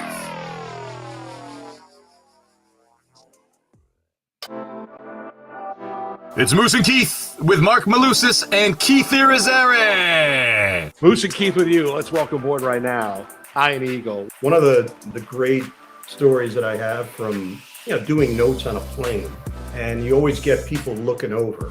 They see color-coded uniform numbers, names, height, weight, age, background, hometown. And I had a woman sitting next to me on a flight, and I'm doing my notes, and she's kind of giving the look, then looking, and I can tell she's looking. And then finally, she'll say, so what is it that you do? Well, what do you think I do? She said, are you a wedding planner? I said, yes. I said, I have to put Rob Gronkowski at Tom Brady's table. I said, you know what? You're not correct, but it's the best answer I've ever heard. That's great. Corey Nando and Friends, presented by Mayo Media.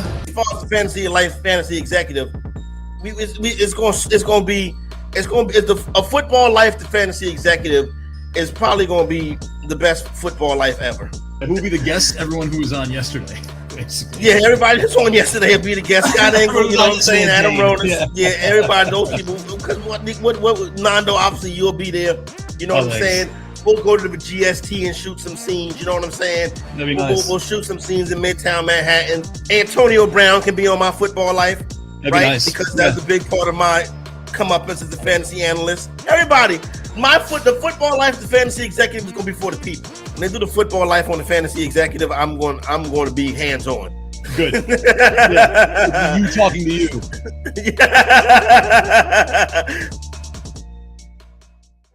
Lunch Money with Kyle and Ray, presented by FantasyGuru.com. Cheetos or Doritos? I truly love both. Cool Ranch Doritos. Wow. I grew up on Cheetos. I was a big Chester Cheetah guy. Oh, nice. But Ray, as I have aged into adulthood, I've moved away from the fun that is the Cheeto, and I've gone to the, more cosmopolitan Cool Ranch Dorito chip. So I'm probably a Cool Ranch guy. How about you? I would go Doritos.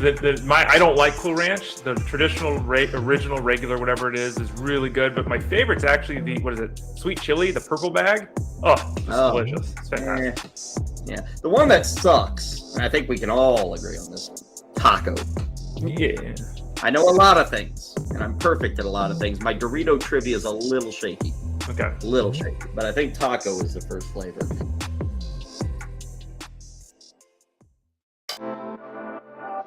It's Moose and Keith with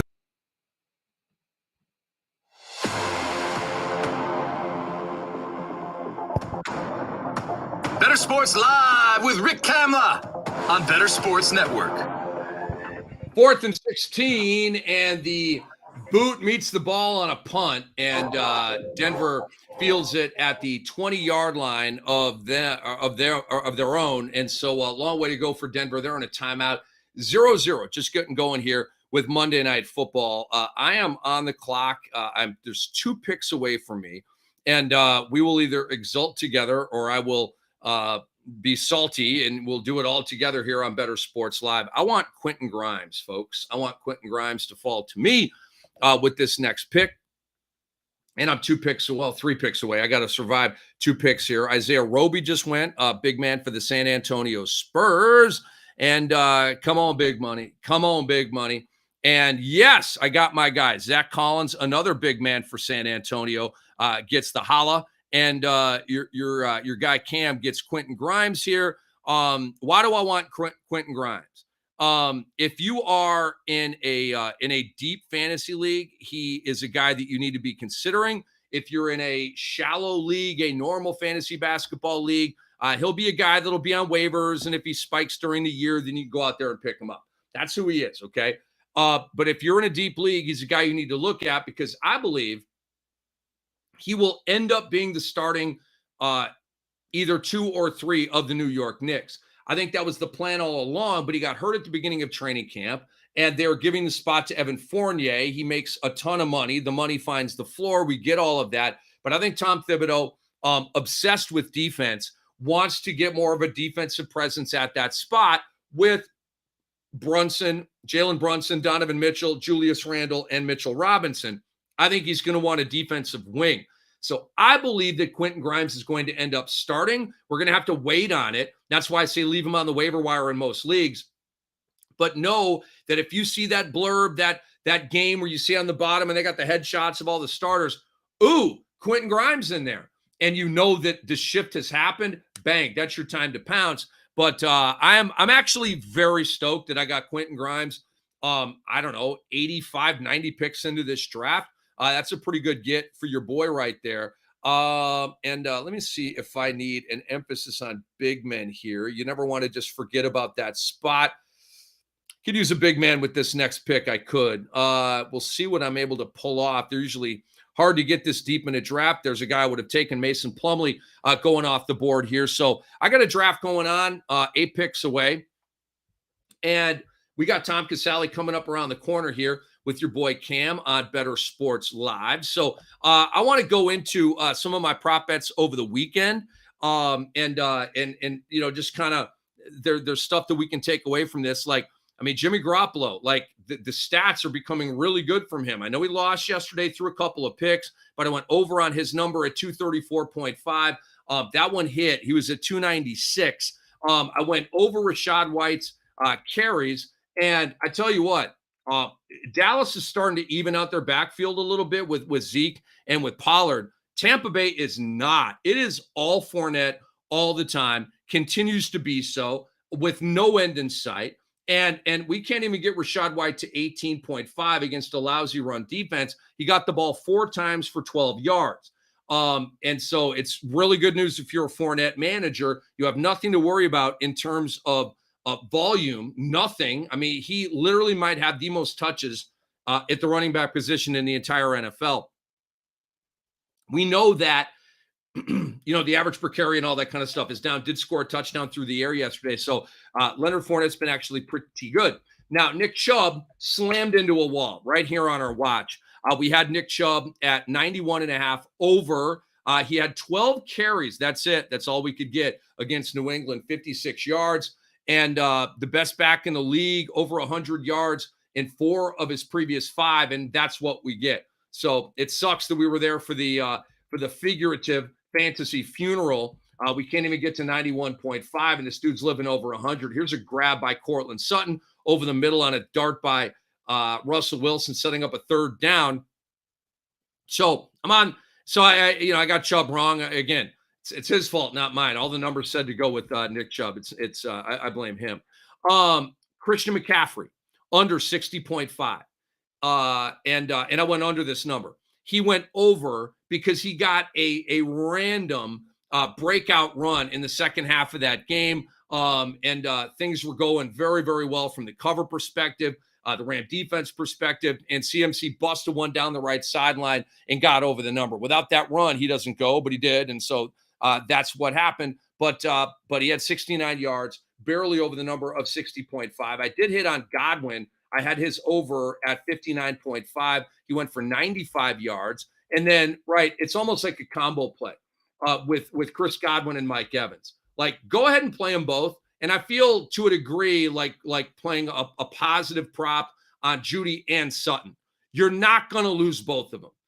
The target share is so funneled into those 2 main guys in the Buccaneers offense and the Broncos offense that either Judy or Sutton or both are going to hit their numbers, and Evans or Godwin and probably both are going to hit their numbers. So we hit on Godwin. We missed on Mike Evans here at 68.5. He had 49, so well below the number. And yes, that's a buzzkill.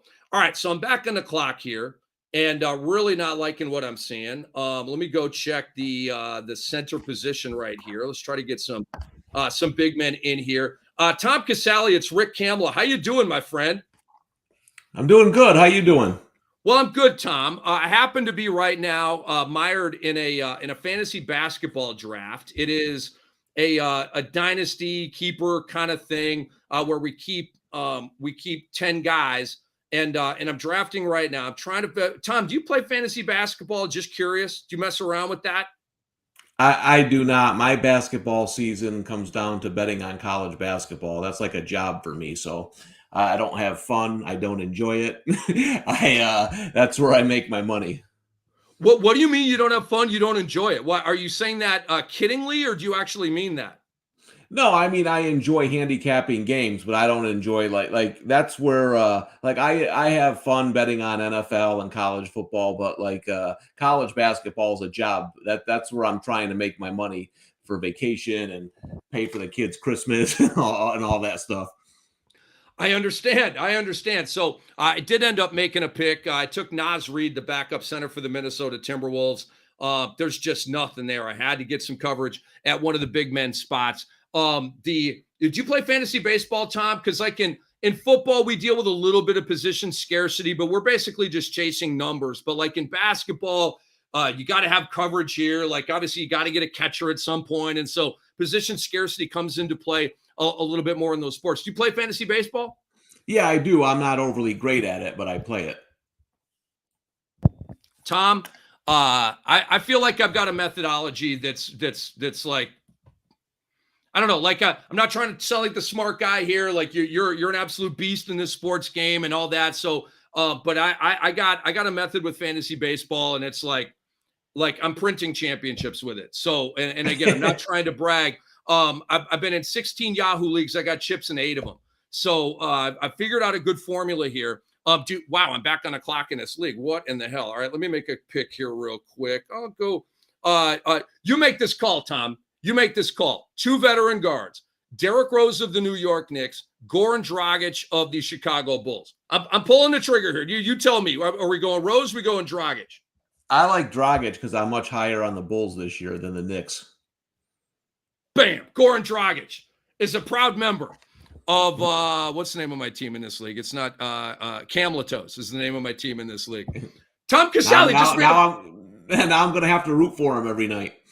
Tom Casale just made a fantasy basketball pick. Do you see what happened? Tom Casale, the great Tom Casale, just made a fantasy basketball pick for Rick Kamla. This is amazing. This is history right here. This is fantasy history, Tom Casale. Yeah, it's amazing. I'll be honest with you. I wasn't expecting to come on the show and having my the next 4 months tied to the Chicago Bulls. Actually, it's 6. 6, yeah, 6 Actually, months. 6. So don't sell yourself short with being tied to Goran Dragic. Trust me, if the pick is a total disaster, we will laugh about it until the cows come home. It's so deep in the draft, and that who cares, right? So anyway, and by the way, Derrick Rose might make it back to me with the next pick, so that would be fun. We'll have a laugh about that if that actually happens. Tom, where were you at with this game tonight here as McManus bangs went in from 51 yards out, 3-0 Denver? I was on the Chargers -4. Which side of this one were you on? Yeah, well, this is my weekly fade of Nathaniel Hackett. If it ain't broke, don't fix it. I'm 5-0 against the spread against him. Now, I will say this: I think the market has finally caught up to him. I thought the number was right this week, but I figure, hey, listen, I've won 5 in a row. I got to go with it. It's on Monday Night Football. I'm certainly not going to bet the Broncos with the way they're playing, but I could see them keeping this game close or even winning it. I will say this, though. They play the Jets next week at home. I love the Jets in that spot. The Jets are playing fast on defense. I think Russell Wilson and that offense is going to have a lot of trouble against the Jets team. Boy, you talk about no scoring. I don't know what the total is going to be for that. 31.5. I might not get there. It might not get there. Tom Casale hanging out with your boy Cam here on Bettor Sports Network. The show is Bettor Sports Live. They're in a timeout here with Monday Night Football. Okay, so in terms of some of the events of Sunday and some of these games, we will we will go into them here. Tom, how about the New York Giants and the Baltimore Ravens, man? The Giants keep covering. The Ravens keep looking just so mediocre to me. And I didn't have a high opinion on them coming in, but like, where are we going with this, Tom? With the New York Giants, they're 5-1. I've been waiting personally on the other shoe to drop all year long. Like, that's why I like Baltimore. I just thought a regression was coming. We are not getting the regression. Do you see the regression coming up down the line? Or do you think the Giants are just a solid outfit that we need to just recognize they are who they are and they're a really good team right now? Yeah, so I wrote back in May how I had the Giants over 7.5 wins and plus 700 to win the division, and really everything I thought is happening times 100. I just thought their defense is going to be underrated because people are looking at last year when they couldn't get a first down over their last 8 games. Defense tires out. Those things, you got to look at those things, right? It kind of reminds me of the Niners, the year they went to the Super Bowl. The year before, their defense ranked 22nd. And I thought, that's not the 22nd ranked defense. It's because Nick Mullins is playing quarterback for you. And, he's not staying on the field. So I thought the Giants defense was the most undervalued unit coming into the NFL of any team. I also thought, and this is happening, I think 100%. I didn't think Daniel Jones would be the guy there long term, but I thought Dable could do enough, limit the turnovers, get him out of the pocket. I think Dable's doing an excellent job. One of the things about these offensive coordinators is not always how many points they score. It's, are they calling plays to the team they have? Dable knows that he's got a good defense. Don't turn the ball over. Make plays on 3rd and short. So that's what they're doing. It's kind of what I expected. I thought they would be vastly improved. Now, you're asking if we can keep it up. I was on the show, with Corey and Ronis on Sunday live watching the Giants, and what they do is they try to stay close in the 4th quarter. And you could kind of see it happening again, right? Like, they stay close. They wait for the other team to make a mistake. Now, I will say this. Lamar Jackson's athleticism actually hurt him in that game because that's a sack for every other quarterback in the NFL. He was able to pick the ball up and throw it, and it was an interception. I do think the luck starts to even out here. I think I'll get my 7.5 wins. They already got 5. I'm in good shape there. I think they'll hang in the playoff race with their defense, but I don't know if Daniel Jones will be able to make enough plays throughout the season against some of these better teams. So I do think reality strikes pretty soon. Interesting. Guess what else strikes? Derrick Rose. We got them both, Tom. Yeah. We got them both. I just came back and Derrick Rose was just banged again by Cam Latos. So there it is. We got Dragic and we got Derrick Rose. Well, good, because the way my fantasy football teams are going, I'll be rooting for your basketball team harder than my football teams pretty soon. Tom, we have the great Tom Casale hanging out with Rick Hamley here on Bettor Sports Live. I don't like that you're not kicking ass and taking names and have all these 5-1 and all these unbeaten teams to talk about. I talked with Corey Parson like a week or two ago, and he was like, same thing, like, God, my fantasy teams this year. Tom, look, I got a couple of, how many games have we played? 6? Are we 5-1 right now? Are we 4-1? We're 5-1 right now, right? Yeah. Okay. So I have a couple of 5-1s. I also have a couple of 1-5s. And I've got a lot of 3-3s. Yeah, like that's about where I am. A ton of 3-3s. But I bet if you literally added up the records of all of my fantasy football teams in the pros right now, it's 500. And I can tell you definitively, I'm in 6 college football fantasy leagues, Tom, and I am 4-3 in 3 of them. I am 3-4 in 3 of them. The thing that sucks is I'm 3-4 in all of the money leagues, and I'm 4-3 in all of the non-money leagues. I'd like to juxtapose that, but we know what we're doing, Tom. We do. We work our asses off to get this right. Why are me and you and Corey Parson and maybe a lot of the other, I think I heard Fensterman talking about his teams and like, it's, what the hell? Like, is everybody dealing with this right now? Is it just parity for everybody? Yeah, I mean, that's kind of where I am too. It's like 3-3s. And I mean, one of the things I think, and I tweeted this out on Saturday, I mean, you watch college football and you see all this imagination on offense. You see all these things going on. Then you turn on the Bears and Commanders, and what is that? That's not NFL offense. Come on. I mean, again, a guy gets a job for the Bears. He hires his buddy who's never run an NFL offense. They got nothing going on with Justin Fields. I'm not making excuses for Justin Fields. He's not playing well either, but they're doing nothing to take advantage of his skill set. There's no imagination at all. And then you take a team like Green Bay. Green Bay has 2 running backs that any team they'd be fighting over. Green Bay don't want to give them the ball. They don't want to give either of them the ball. Not either giving them one. They won't give either one of those running backs the ball. So I don't know what's going on. I see it every Sunday, and I'm just again like hey, listen, how hard is it to get Devontae Adams in football? How hard is it to get schemes to get these guys open? It can't be that difficult. Nobody can guard Devontae Adams, so that should be easy. I see it every week. I don't know what's going on. Tom, look, misery loves company, first of all. So it's nice to sort of commiserate here with a fellow sharp who's been, we've been taking some Draymond Green punches here. Okay. Let me give you an observation that I have that is driving me crazy, Tom. And to let you know how I consume football, I have 4 TVs on one wall. And in the early window on Sunday, I literally watch 8 games at once. I just hit preve. I toggle between games. And so I don't take my eye off the TV. I don't check scores that entire time. And what I'm seeing, Tom, so much of, and it's driving me crazy, is quarterbacks being too cool. They're standing in the pocket and they're not moving right. They're not moving left. They're not crow hopping up in the pocket. They're not extending plays out of the pocket. They're standing there thinking that they can just drop dimes, right? And how many balls are we seeing batted down this year by defensive linemen? To me, it's an absolute epidemic in the NFL. Russell Wilson's fallen prey to it. Baker Mayfield, before he blew a tire, has fallen prey to it.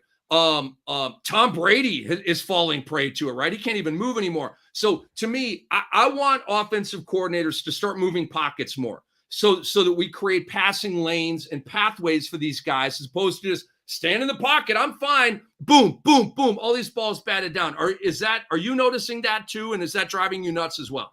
Yeah, well, I think you're talking about Dable again for the Giants. Where's Daniel Jones all the time? Moving out of the pocket, right? Make it easier for him. Don't have him sit back there and try to read 4 or 5 different receivers. That's not his strength. Use his athleticism. Get him out on those bootlegs. Hit the tight end. So again, that's what I'm seeing. And my argument would be like, if you gave him Justin Fields, would he be better? Because I think he would. You know what I mean? Like, is he a great quarterback? I don't know. Daniel Jones isn't a great quarterback, but I think Justin Fields would be better under good coaching, and that's what it is. I think the quarterback position is being coached about as bad as I've ever seen it in the NFL. There's only a couple, John Elways, Peyton Mannings, where they can go anywhere and they would have been good. Okay, listen, I'm a huge Cowboys fan, right? I'm a huge Cowboys fan. I love Troy Aikman. Troy Aikman was a great quarterback. People look at his numbers. Blah, blah. Here's the thing. Troy Aikman wasn't going to be great if he went to any team. He went to a team that got great, and he was a great quarterback for that team. Okay, he had great coaching. But Troy Aikman says this all the time. The thing that helped him get to the Hall of Fame was he got hurt as a rookie and Steve Walsh had to come in. Troy Aikman said, I was completely losing my confidence. And if I didn't get out of that for playing for that awful team, I might have not made it 3 years in the league. So those things matter. You get these bad coaching staffs, you get these bad teams. I mean, again, I'm not trying to make excuses for Justin Fields, but look at him, right. Sam Darnold, right? These teams gave these guys no chance to be successful. None. I mean, I don't know. Maybe Sam Darnold would have stunk anywhere he went. But you got to give these guys at least a chance. You look what goes on in Buffalo, right, with Josh Allen. Now, remember, when Josh Allen came out, he was far from a surefire success, right? A lot of people didn't like him. But you have coaches there that put him in position. They went out, they got receivers, they got players to help them. And I think too much of that is going around in the NFL. Because listen, when Cooper Rush comes in there and looks like most of the quarterbacks in the NFL, Cooper Rush is a backup, right? He's a backup quarterback in the NFL. He shouldn't look like most of the starting quarterbacks. The starters should have an elevated be playing an elevated type of game. And I like just obvious think to the eye test, right? It's just obvious obvious to the eye yeah. test, and I just think the position itself is being coached terribly right now. I agree, Tom, and I think that's outstanding analysis. I do. Tom Casale hanging out with Rick Camley here. We're getting another national TV snooze fest. But wait, the Broncos are in it, so we should have seen this coming. 3-0 Broncos right now, and they're not driving. They're on their side of the field, 2nd and 10. Well, the good news, Rick, the good news is that the Broncos aren't on next week, but the Bears are. So we got that going for us. Since you went there and you brought up Justin Fields, just quickly, Tom, I think that they're guilty of GM malpractice there. Look, I need to see more from Justin Fields. He's missing some throws, but damn, who does he have to throw to? He has no offensive line. He had Matt Nagy and now Getsy, the guy from Green Bay. Like you said, they're not setting this guy up for success.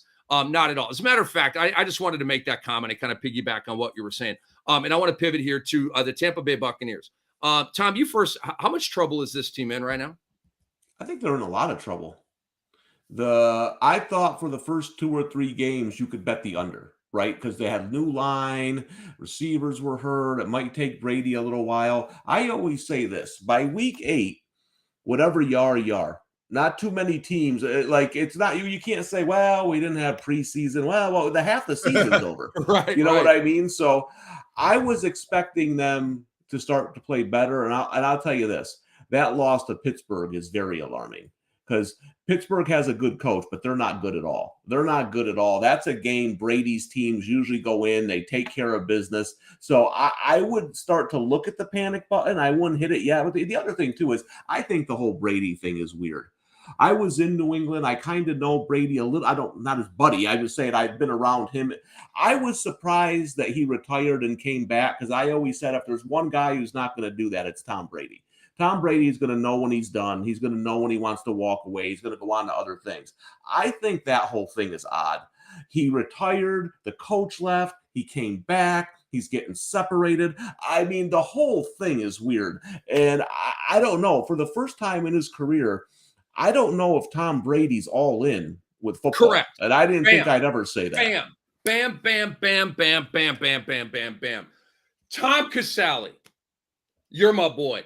Just quickly, Greg, I got a story to tell you on that. Greg Dulcich just scored a touchdown for the Denver Broncos. I got to give Russell Wilson credit. He made a great scramble to the right play, threw on the run to Jerry Jeudy for a big chunk play. And then I believe it was the next play. The Chargers don't know who number 80 is on Denver. He literally had the entire right side of the field all to himself. Before I go into the story, tell the people what you saw on that TD right there, Tom. Well, I don't know who number 80 is either, so I can't blame the Chargers, I guess. I will say this. Everyone likes this Staley guy, right? How much better are they with him than Anthony Lynn? No, I'm just saying, remember Anthony Lynn was the butt of jokes and all that stuff? Yes. Remember, and he had a rookie quarterback. Didn't he go 7-9 with a rookie quarterback? Now, listen, I'm not saying Anthony Lynn's a great coach. I'm not saying that at all. I'm saying, but he was the butt of jokes. Everyone loves this guy because he plays Madden football and goes for it on 4th down from his own 20. I'm not seeing much improvement from the Chargers. If you got a quarterback like that, you can't miss the playoffs and let the Steelers and Patriots get in because those teams were terrible last year and you should have been in instead of them. And now we're going here again and they look like a 500 team. Not good enough.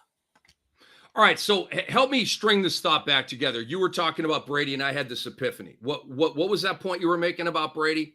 I said for the first time in my life, I never thought I'd say it, but I don't think he's all in football. All right, so I made that point, Tom, on Mad Dog Sports Radio 4 weeks ago. It might have been during the preseason. I think it was. Tom, it was. It was around the time that he took the 11-day hiatus away from the team. And I think he was making his way back, but it was during the preseason and I was talking about this. And I was saying, obviously I want to be very respectful for what's going on because it was portrayed to be a family thing. And so we don't know what that entails, right? Is it you're about to get a divorce or do you have a sick relative or something like that? Right. We all want to be as journalists as careful as we can on that, right? So I cleared that up and disclaimed with that. And then I said, bottom line, I don't feel like Tom Brady is all in on football right now, like he's always been. And I drew the comparison, Tom, of when Tony Gonzalez had to be talked out of retiring by the Falcons to come back for that last season. He took and negotiated to take the first 3 weeks off of training camp and then come back and play his final season in the NFL. He wanted to spend time with his son who was starting football. Okay, like, get it, right? Guess what? That was Gonzo's last season, immediately went into television. This is Brady's last season. He's going to immediately go into television. $37 million a year is waiting for him from Fox when he retires from this league. Okay, he's going to get a pay raise to call games instead of play games. Yes, that's actually happening here. But Tom, so I made this point, like, not hard banging on Brady, just saying this is a departure from what we've known from him. And I'm feeling that we've got a really wonky season coming up, because if your quarterback is taking this chunk off, he's probably already thinking about retirement and already kind of sort of planning the exit plan. Tom, here's the sort of punchline and the knife twist of the story. So I'm rolling on Mad Dog, and I get a phone call from Reggie freaking Jackson, Mr. October. And he called the show once 2 years ago, Tom, whenever it was, might have been 9 months, might have been 18 years. You know how time is right now? Yeah. So Reggie had called me before and about something, and we talked. And so I know Reggie's out there lurking on Saturday afternoons listening to Mad Dog Sports Radio, which is very weird to me, but very also awesome. So Reggie calls up, Tom, and he tells me that he knows of the Brady family and that he's very friendly with the Brady family. And he said, again, be careful because you don't know exactly what's going on. And so he really stressed that there was a family thing going on with Brady and said, to extrapolate that he's not, all in on football. Reggie Jackson thought that was too much of a leap for me to make. Okay, Tom, at that particular point, right? And so now and that's fine. That's Reggie Jackson. I gave him credit. I thanked him for the phone call. Mad respect for anything that you say, right? All that kind of stuff. And he moved on happy and I moved on happy. But now, Tom, all these weeks later, we're almost like maybe 6 weeks later, right? Whatever it is, maybe 2 months later. Boom. You just said what I said, that had Reggie Jackson call me out on Mad Dog Sports Radio. This guy's not all in on football, man. He's not. Tom, you know what I'm bummed out about with Tom Brady? One of the things we've always talked about with him is his pocket presence, right? Yep. He knows how to shimmy, scooch, and just get out of sacks in the most unathletic way possible, right? You watch Tom Brady right now. I watch Tom Brady right now. He doesn't even have pocket presence anymore. Well, and the thing is too, is that we've been so spoiled because every year it happens. He's 45, right? Isn't he? Is that what he is now? I lost track. He's old, right? He's 45, I think. At some point, it's going to happen. At some point, he's going to be too old to play football. It's hard to fathom because I think I've been burned about 8 years ago. I think I thought he was done. So I get it. We've all been burned, put in the dirt on Grady's grave, right? But we have to remember he's 45 and he's got issues going on at home. That matters. He is a physical marvel, right? We know how but he's still 45. I mean, I'm about Brady's age. I can't even get up the stairs. You know what I'm saying? So sooner or later, that age is going to hit. And I think we're starting to see it. And I think you said it. I remember what Muhammad Ali said about age. I knew the punch was coming, but I couldn't got out of the way because my brain, it wasn't processing in my brain as fast as it used to be, right? I think that's what's going on with Brady is anybody who's older like me knows the processing starts to slow down a little bit, and he's not seeing it as quick.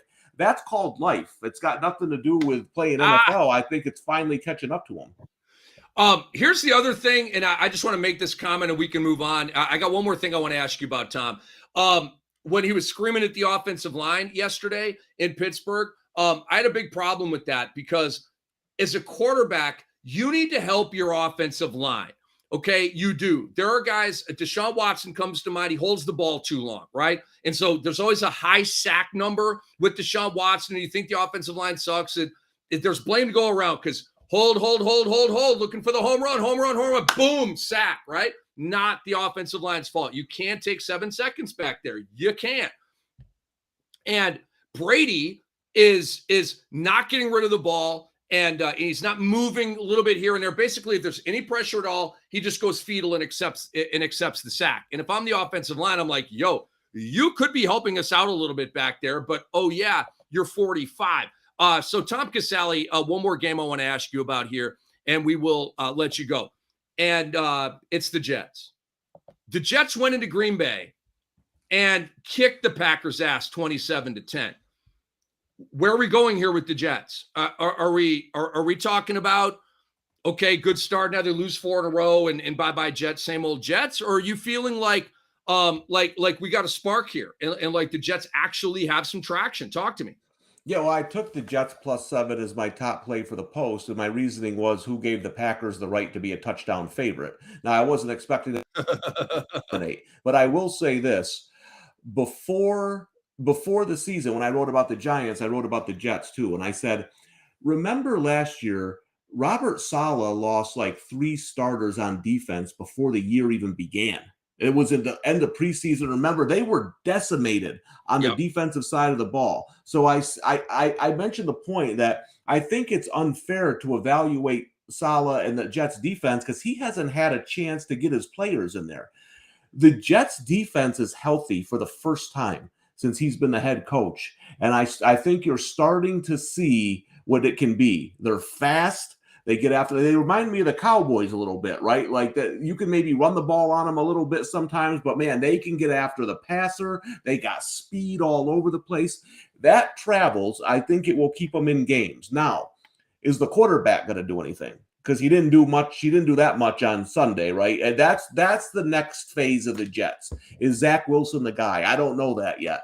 If he is, it'll be interesting because I think the defense is starting to play well. My guess is, and this is what I thought in the preseason, if you're a Jets fan, you're hoping for around 7 wins, 8 wins maybe, and next year is the year. If Zach Wilson's the guy, I think they're a year away from really competing, but we got to see about that quarterback first. Yeah, he's I've been liking what I've been seeing. You know, he's not blinking, he's not making the huge mistakes Daniel Jones has been making all these years where he's just so, the opposite of ball strong, and anytime you breathe on him, he's coughing that ball up. I did not like the fumble by Daniel Jones at the end of the half, by the way, holding that ball out there and being all loose with it. It's like, no, this is not what Dable is preaching to you, man. Not what he's preaching to you. But Tom, one day you'll be able to tell your grandkids that you drafted Goran Dragic for your boy Cam in a fantasy basketball league. But Tom, just on the way out here, tell people how they can find you and read you and watch you and listen to you. Yeah, and I see in the comments, Dave Pollen here asked if what do I focus on in college basketball? I focus on money. I look for, I'm all over the place. Ivy League, Patriot League. It doesn't matter. It doesn't have to be Duke, North Carolina. I look for the bad lines and I hit them. And he did ask too, he knows I'm a diabetic and asked about hypoglycemia. If you hit me up on Twitter, Dave, I'll let you know some tips. That's at the Tom Casale on Twitter. And you can catch my stuff in the New York Post, college football, and pretty soon all my college basketball stuff. Tom, you the man. Really enjoy these chats. Enjoy the rest of Monday Night Football here. Keep up all the great work, and we will definitely be in touch, man. Can't wait for our next visit. Yeah, thanks for having me, and I'll be rooting for your fantasy team. You got me locked in on the Bulls now. I might have to bet a futures on them just to be invested. I like that, Tom. I like it. Good luck, man. All right, take care. All right, Tom Casale right there, folks. Made a pick for me in Sam Hankey's letter. I never know what to say, right? Is it a dynasty league? Is it a keeper league? Well, it's kind of both.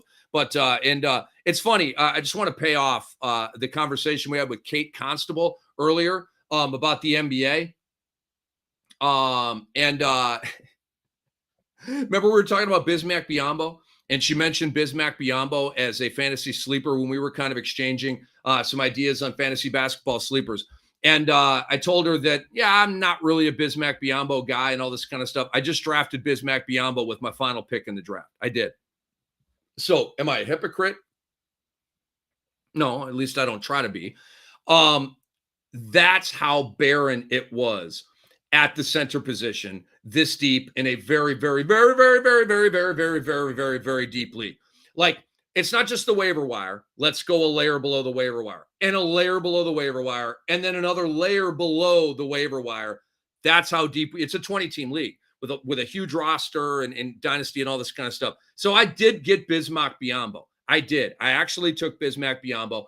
Can't wait till we get back with Kate Constable. We'll have a laugh about that. I'll tell her that, I did draft Bismack Biyombo later on that night in a draft. So wanted to pay that off. Let's check out a couple of the comments here. Dave Poland says, ha, Biyombo, indeed. No laughing matter is this football game, by the way. The Chargers are driving 2nd and 10, and they'll have about a 3rd and 4 coming up here. Pass complete there by Herbert. But let's check some of these comments. Dave Poland says 8-1 on Anthony Edwards is worth a $100 bet. Thank you. And that's for most improved. And I do like that wager a lot. It's like a plus 800, something like that for Anthony Edwards to win most improved. I feel rather good about that. I do. Dave Poland says Cole Anthony is inefficient. You're right about that. He is one of my fantasy basketball sleepers, but he's young, and I think efficiency can come up. You know what I mean? I don't think he's just, all right, he's a low efficiency guy. It has to be that way for the entirety of his career.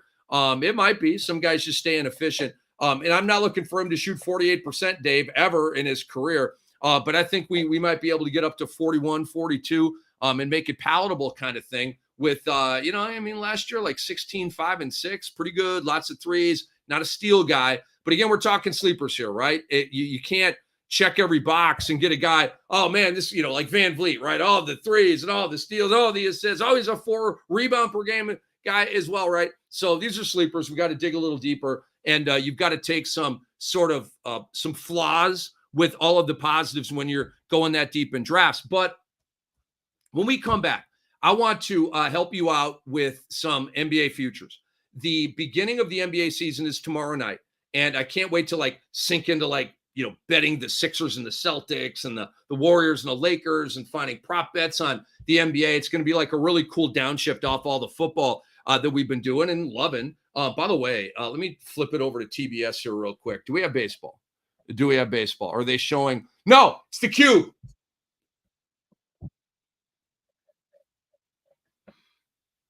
But we got the Cube, Tyler Soto. We got the damn Cube.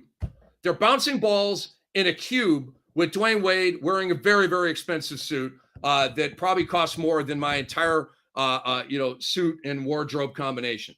The Cube. It's what we get. We don't get baseball. We get the Cube. Austin Eckler in the end zone. See, I missed a damn touchdown. Screwing around with the Cube because Mother Nature has other ideas for the Guardians and Yankees game here tonight. All right, the give up the middle. Oh, man, what a plow job here.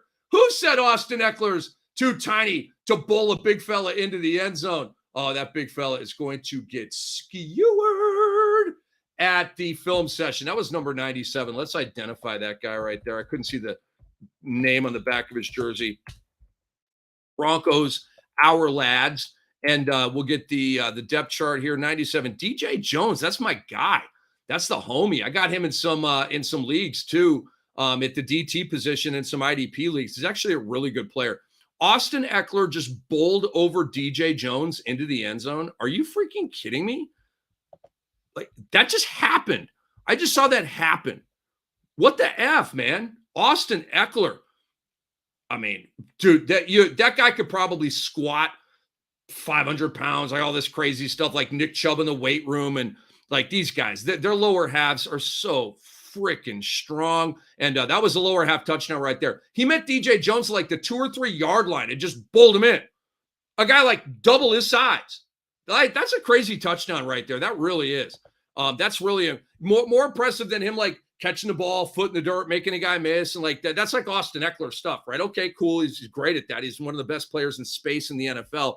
But damn, he just bowled over DJ Jones for a freaking touchdown. I am very, very impressed. And bing, we got a ball game, folks. It is 10-7 Denver over the Chargers, and we are trending towards that over that we talked about. So I want to come back and survey the box score a little bit, take you through some of that, and then we will swiftly get to some NBA predictions here and futures and all that kind of stuff. We'll read the chats. And by the way, I want to encourage you guys to get involved here. And call the show if you want. You can actually call the show, okay? It's an audio call or a video call. You hit the call button right next to the fun button. You can either go video or audio. And so you can come on in here and you can hang out with your boy. Like the two ways that we do with Kate Constable or Tom Casale. You can actually be that person in the other box talking with your boy Cam or any of the hosts here. So just know that that's an option for you. And, join the show and you can chat with us and get involved in the comment area, which is cool too. So, again, we'll come back and check the box score here on Monday Night Football. I'll start getting into some NBA futures as well. I'm Rick Kamla. This is Bettor Sports Live. This is Bettor Sports Live. Bettor Sports Live.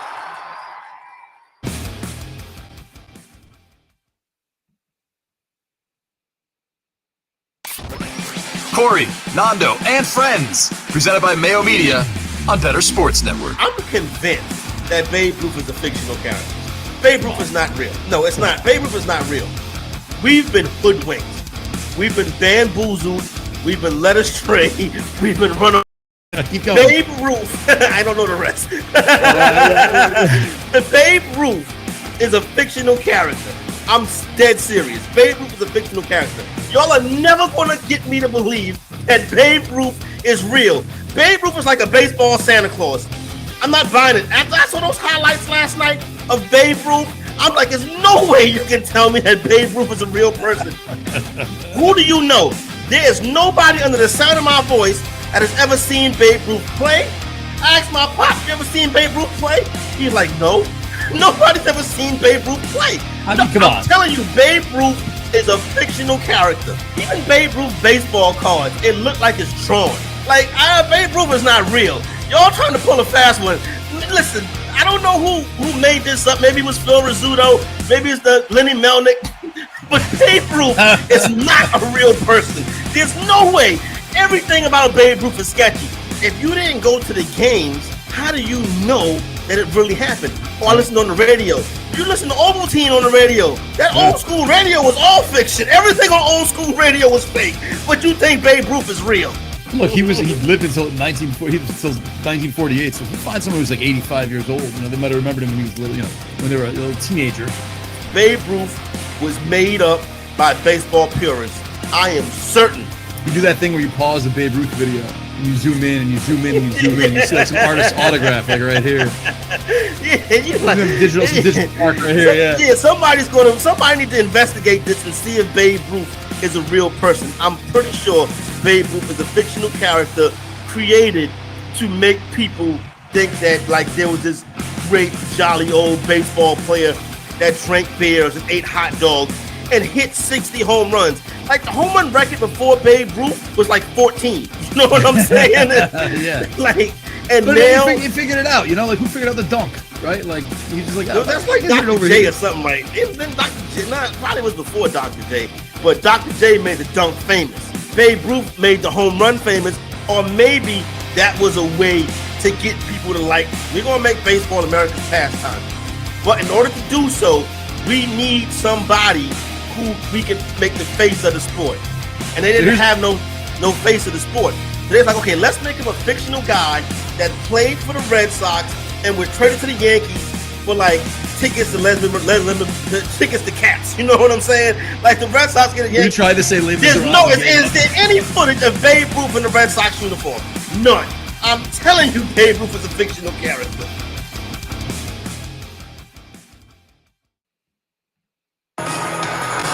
Bettor Sports Live with Rick Kamla on Bettor Sports Network. And we're back. What's up, everybody? The games continue here. Not the baseball game. Tyler Soto's telling me, he's our producer here. Anthony Rivera actually is texting me with this. Anthony Rivera, Tyler Soto behind the glass.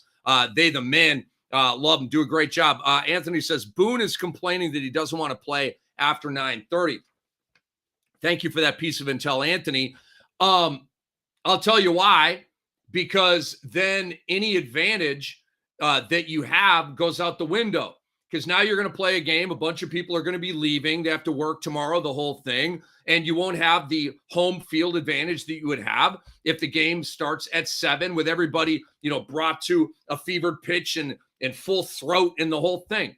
That's a big time advantage. You've got, I don't know what the capacity, 55,000, 60,000 feisty, ornery, intelligent, passionate, badass New Yorkers screaming at you. Hello. That's an advantage. And, well, be careful what you wish for, because if this goes to tomorrow, might the Cleveland Guardians be able to go with a pitcher other than Aaron Savali? Huh? Did you ever think of that? If you go tonight, it's Aaron Savali.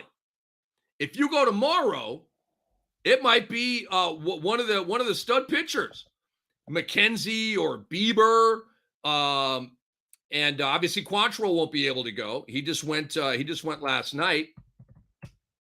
So let's do the days of rest thing here. So Tyler's telling me if the game is tomorrow, the Yankees are going to pitch Cortez.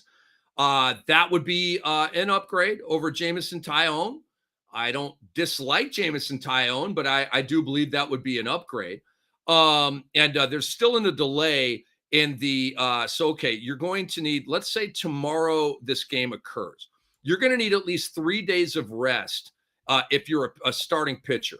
Like, they're not going to bring you out on 2 days of rest. They'll bring you out on 3 days of rest, though. Let's go back to, and this is 4 days ago from tomorrow with 3 days of rest built in between. And so we go back to game 2 of the Guardians and Yankees series. That was the game that went extra innings. That was the game where Boone stupidly, I mean, think of that. Trevino, 17 pitches. Loaisaga, 15 pitches. Peralta, 15 pitches. Holmes, 16 pitches. And then Taillon had to come in the 10th, right? You burn through your guys too quickly. He only let Cortez pitch 5 innings. But guess who that would welcome back onto the mound for the Cleveland Guardians? Shane Bieber. Buzz Killingtons, if you're a Yankee fan. Okay, Tyler, since you're in my ear and talking with me here, help me out. And out there in our comment area, hit join the show. Like, why in the hell would Aaron Boone be lobbying to not play the game tonight when Shane Bieber would be brought back into the equation for Cleveland in Game 5 of the ALDS if the game isn't played tonight? Am I missing something? Or is Aaron Boone that dumb?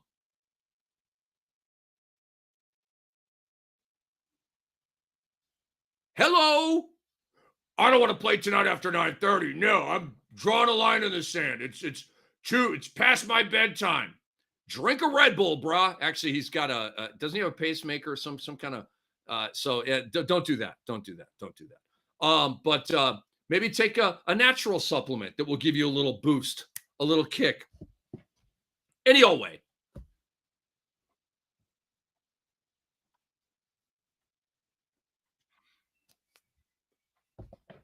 And Tyler, that would be our Astros. They're yours. You're down in Houston, but you know that the Astros are my pick to win it all. And you know that I'm competitive and feisty about my touts here on Bettor Sports Network. So they're kind of like sort of our Astros. And you're right. That would be good news for the Astros. All right. So let's take a look at the box score here real quick. Wow, the plot really thickens, right? When you dig into that, you go back based on tomorrow, 3 days of rest back to last Friday. Go back to game 2 of this series. Cortez on the mound, Bieber on the mound. Wow.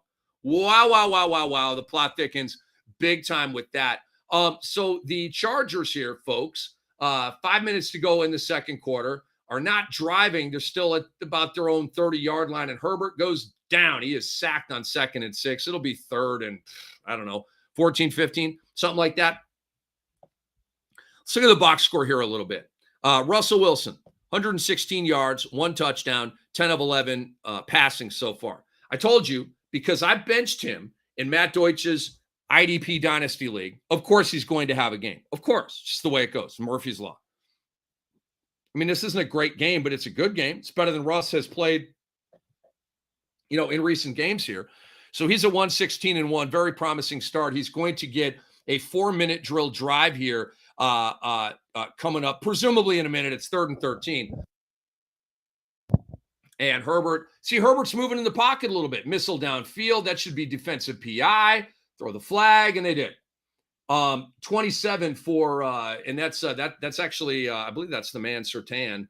But he got there early, had his hands all over the guy, and that's an obvious PI. Actually, that was Mathis on the other side of the Denver secondary. So the Chargers are officially suddenly driving. So the Broncos have been unable to run the ball. 5 carries, 17 yards so far. Melvin Gordon, 3 carries, 8 yards. Latavius Murray has 1 carry and 8 yards, and Russ has 1 carry for 1 yard. Latavius Murray actually has a catch too. And so I tell you what's happened there is Latavius Murray is the number 2 running back for the Denver Broncos, and Mike Boone is the number 3. That's what's happening there. I can already tell you. Here's a dart over the middle. Herbert to Eckler. And downfield, he is so damn fast. My God, is he fast. So this possession, flag on the play, holding, coming back. Forget that. Stop the presses. But based on deployment and lack thereof, Latavius Murray is the number 2 to Melvin Gordon. And so that's not a necessarily a smash spot, but that is going to be a touch spot.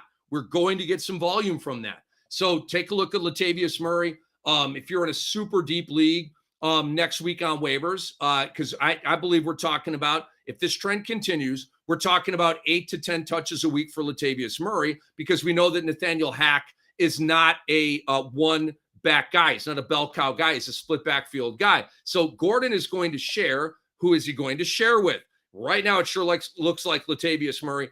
We'll be tracking that developing situation as we move along here. Obviously, if you're a Melvin Gordon manager, you kind of sort of want to get that other guy in case your guy gets hurt, and just knowing that it's not like a full bell cow situation. So go ahead and get the monopoly on that backfield if you can. And at this point, you definitely should be able to get Latavius Murray off of waivers, especially if he doesn't score a touchdown, because that's what catches a lot of people's opinion or eye and attention. Oh, he scored a touchdown. Okay, let me dig into him a little bit here. Justin Herbert, 15 for 21, 115 yards. Just threw a dart to Donald Parham, who, again, it looks like he should be playing basketball. He's so darn tall out there. Eckler off the right side here, trying to get to the edge. He cannot.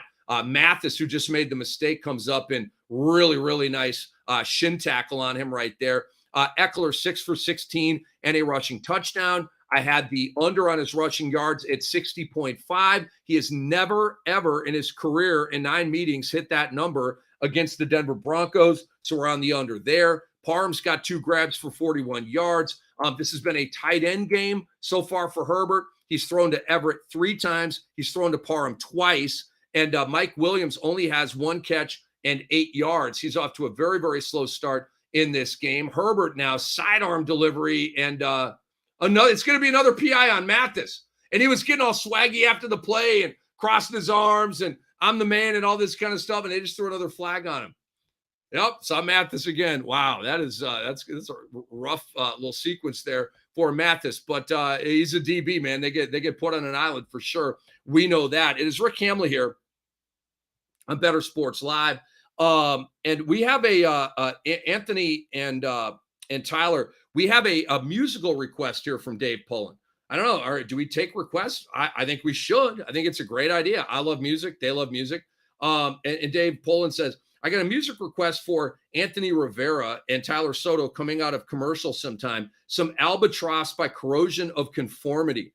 It's rock and roll. You had me at rock and roll. So again, the song Albatross by Corrosion of Conformity. Hopefully it's crunchy and very loud and very full of guitar. But Dave says the open of the song. So Dave, we'll find out. I am not in charge of the music that we play. Hopefully it's not on some sort of banned list or firewall list that we can't get to. So, okay, we have gone through the box. We'll keep you updated here. They're approaching the 2-minute warning here. Where's the play clock, ESPN? Looks like we're going to go all the way down to the 2-minute warning. Like, there's so much standing around in football. Like, run a play. They're just standing around for like 20 seconds. You could run a play in the 20 seconds. No, let's just go to the 2-minute warning and take another break and stand around a little bit more. There is so much freaking standing around in football. I get it. Every play is a car crash, but it is what it is. All right. Let's get into some predictions on the NBA season. Tomorrow night is opening night, and I am so freaking stoked about opening night and all the games we have. Wednesday night, me and Lisa Ann, oh my God, kid in a candy store. Forget about it. We're going to have like 10, 11, 12, 13 games, and we're going to be in like a really fun window. 7 to 10 Eastern time, all the 7 o'clocks go off. There's going to be 7, 8, 9 games going on in that window. Oh boy, all kinds of juicy stuff. It's going to be a lot of fun. Can't wait to be on with Lisa Ann on Wednesday. All right, let me stack the conferences for you here. And we'll start here. This isn't really necessarily a betting angle for you. I want you to understand how I have these conferences stacked, and then we'll go into some betting angles for you, because this is sort of the baseline, the foundation for a lot of other opinions.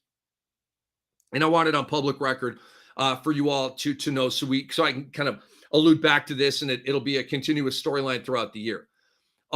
Let's go 1 through 15 in the Eastern Conference. I have the Philadelphia 76ers number 1 in the East. 2 years ago, they were number 1 in the East in the regular season. So we've got history there. It's not like a huge leap of faith. They were number 4 last year, number 1 the year before, number 6 the year before that. Why do I have Philadelphia number 1? They have an amazing and talented and deep lineup. Their starting lineup, Joel Embiid at center, power forward Tobias Harris. Your small forward is PJ Tucker, the glue guy, the 3-and-D guy. And then in the backcourt, Maxey and Harden. Okay, right there, bad to the bone. Montrezl Harrell will now back up Joel Embiid. You have Paul Reed as well. They'll love them both. George Niang, Daniel House, Matisse Thybulle, Korkmaz, Melton, who they got from Memphis, Shake Milton. Okay, I just gave you 8 dudes. They're not going to play all 8 of those dudes. 3 of those dudes will be out of the rotation, okay? That's how freaking deep they are. So they can have rest games and DNPs, and they're still going to have next man up. And I believe Philadelphia is going to be in go-for-it mode. Different teams have different approaches for the regular season. Some teams take a real long-haul approach and will get them tomorrow approach instead of tonight. And I call them bubble wrap teams. The LA Clippers and the Brooklyn Nets are those teams. They don't go for it in the regular season. They want to be good enough, and then get to the playoffs, and through the greatness of their players, they'll make it work. They don't care if they have home court advantage or not. And then there's the side of teams that are in go for it mode in the regular season. And I believe the 76ers are going to be one of those teams. Brooklyn, I think Milwaukee this year will not be a go-for team in the regular season. They're going to miss Middleton at the start of the year. A few weeks, actually, recovering from left wrist surgery. They're going to be without Pat Connaughton for about 3 weeks with his injury. They're also going to be without Joe Ingles coming off the ACL injury until December, January, or February. That's 3 main rotation guys out from Milwaukee as the train leaves the station. And that, coupled with the bubble wrap mindset of Coach Bud, is very protective of his players. He puts a minute cap on them. He's like an analytics-driven Major League Baseball manager with pitch count and all that kind of stuff. It's just how he operates. It's how he rolls. And we got to adjust to it. He is not going to be in go-for-it mode, okay? The Nets are not going to be in go-for-it mode. But the Sixers will. Last year, I predicted the Miami Heat would win the East in the regular season, and I nailed that one because I said that they're going to be in go-for-it mode, and they were. And they had P.J. Tucker. And now that Tucker is over on the Philly side and Miami is without P.J. Tucker, that's a huge swing for me. And you say, damn, Cam, you're putting a lot of weight on P.J. Tucker. And I say, you're damn right I am. P.J. Tucker is a difference-making role player. And when you take him off Miami, buzzkill, and you put him on Philly, ooh, that's a swing. I'm sorry. 5-game swing, 3-game swing might be all it takes.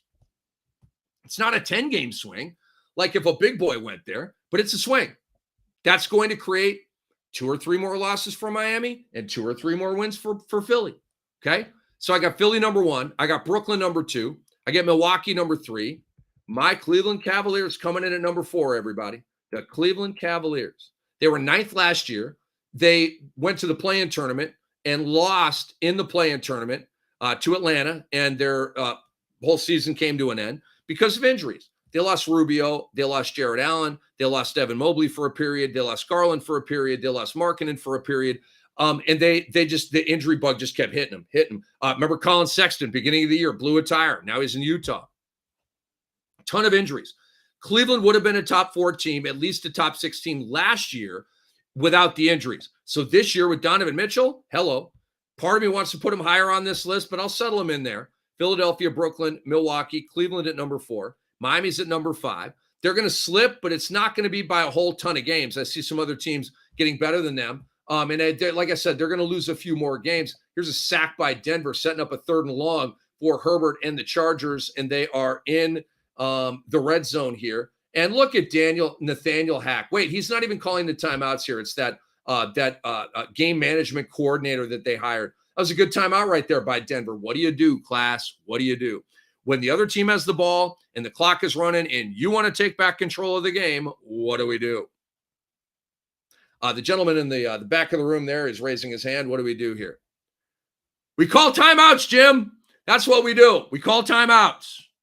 You can take control of the game back when you don't have the ball if you call timeout. And they had one left, and it's wisely taken right here.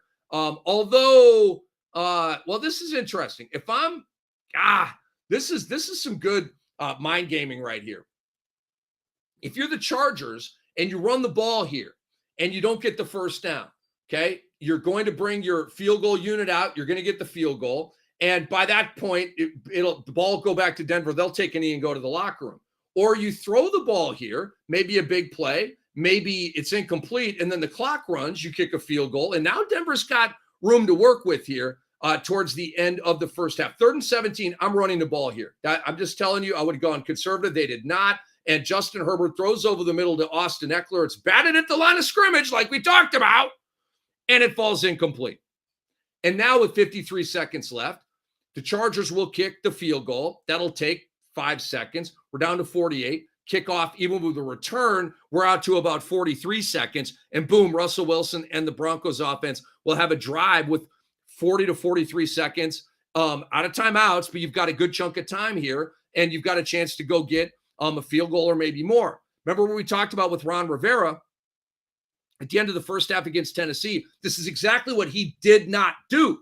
And to me, field goal is good by some Scott guy. I don't even know who the hell this is. Hopkins is hurt this week. They got some guy in there, and he just tied the game 10-10. Actually, that was Hopkins. What they were showing. Oh, that was Hopkins. They were showing some guy in the sideline look like, and Hopkins looks like he's hurt.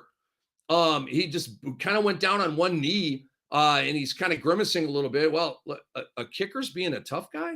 I like this. I think that was the punter, Tyler. Good call. Harrison Butker could take a little lesson from this. He came back last week and missed a big kick. I don't know. All right, so back to work here. Stacking the East and the West. So 5, I got Miami. 6, I got Boston. The coaching issues, the injury issues, I had to drop them down. They were number 2 before the Ime Udoka stuff. Toronto at 7, Atlanta at 8. And I do include play-in tournament results with this. So I do have Toronto and Atlanta winning into the playoffs. That leaves Chicago out at number 9. It leaves the New York Knicks out at number 10. It leaves the Wizards out at 11.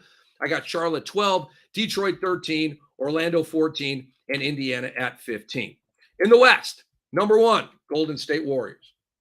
And I do like them to win a bunch of games this year. I think they might be able to get up to 59, 60. Like, they're going to have a really good year. They won 53 games last year, 53. And they missed, half of the year from Klay Thompson. They missed 2 months from Draymond Green. And they missed the last portion of the season, about a month's worth of time from Steph Curry. Think about that. That's a million man games missed from their 3 most important players. and they still won 53 games. So if they're 20% healthier than they were last year, 33% healthier than they were last year, that's, to me, has 60 wins written all over it. I got GSW number 1 in the West. I got the Phoenix Suns number 2. They won 64 games last year. I think they're going to come back to the pack a little bit, but they're not going to plummet right all the way back to earth. They're still going to be very, very good. They won 64 games last year, and they broke the league. They won the West by 8 games. All right. So they're coming back to the pack a little bit. Golden State will pass them in the standings. Now, for the LA Clippers, they're a number 3 for me. And 3 years ago, they finished second in the conference, then 4, and last year 9, of course, with all the injuries. So I got the Clippers up at number 3. I got the Dallas Mavericks at number 4. They lost Brunson, but they brought in Christian Wood. You're going to get a healthy Tim Hardaway Jr. back. You have JaVale McGee, who they picked up, and he's going to play. And you've got Spencer Dinwiddie, who's going to start in the Brunson role. And honestly, he's very Jalen Brunson-y, okay? Not a big steal guy or a defender, but he makes threes, runs your offense. He's going to be around 16 points, 5 rebounds, 6 assists kind of thing, like a real solid stat line. And so they're going to make it here without Brunson. Number 5, I got Memphis. They were number 2 last year, 56 wins. You got a lot of change going on. No Melton, no Kyle Anderson, Jaren Jackson Jr. out to start the year. They're going to come back to the pack a little bit. I got the New Orleans Pelicans spiking up to number 6. They were 8th last year after winning out of the play-in tournament. Scared the hell out of the Suns in the first round. I got them at 6. Was that a terrible throw by Russell Wilson? Holy cow. I got Denver at number 7. They were 6 last year. Got them falling 1 spot. I know, with Murray, with Porter, yes, I got them dropping a spot. I didn't like the offseason trade they made. Bringing in Kentavious Caldwell-Pope and Ish Smith, trading out Monte Morris and Will Barton. Didn't like that trade. I think Denver's a little overrated, people. I think they're overrated. People keep talking about Denver's going to win it all. Denver's going to win the West, all this kind of stuff. No, they're not. No, they're not. Y'all can think that. I ain't thinking that. To me, it feels hot takey to go with Denver to win the West and win the gold ball. It's like I don't see it at all. At all. Here's Wilson with a big ball downfield, and it is complete. Denver's very much in business. They're going to run up on the ball here as the clock is approaching 30 seconds, and they will spike it. They will spike it down, or are they going to spike it? Looks like they're going to run a play here. Wow. Okay, they let about 3 seconds go off here. It's a pass to Judy. He squirts out of bounds here with another first down. See? Do you see Ron Rivera? This is what you do. This is what you do. Call timeouts when the other team has the ball because they're just going to let it run. Tick, tick, tick, tick, tick, tick, tick. Let's go into the halftime. No, take timeouts. Going to get the ball back. Give yourself some time. And again, it's not about, I know you're out of timeouts. Who freaking cares at this point? It's about the time on the clock. You got Russell Wilson. He's not great anymore. He's washed, but he knows how to do a 2-minute drill. And you look at the fruits of their labor right here. They're very much in field goal range, and they're going to have a couple of shots here to the end zone and try to get a really big hit here before the end of the half. So Minnesota number 8, they were 7 last year. That's right, folks. The LA Lakers out of the playoffs. Can't see it. Can't see it. Too many questions. Will Russ accept his role? Will the Lakers stay healthy? You got all these teams better that got better in the West. Will the guys that you brought in work? Kendrick Nunn, Lonnie Walker, Damian Jones, Thomas Bryant, all these types of guys who I'm not real crazy about. No, I don't like it. It's still a funky, funky mix, and that's not funky in a good way. Like I love some funk music. I think of a ska band that I love called Fishbone. Y'all love Fishbone out there? Shout out to Fishbone. If you even know who they are, let alone like their music, shout me out in the comment area here. Join the show, and you can make a comment on that. Here's Russ to the end zone. Got hit as he threw, and lands incomplete, but it was almost intercepted. It was intended for Jerry Jeudy. They might have a roughing the passer penalty right here, but a flag is down. But, yeah, the Lakers out of the playoffs, folks. I don't see it. I don't see it. And it is a penalty against Denver.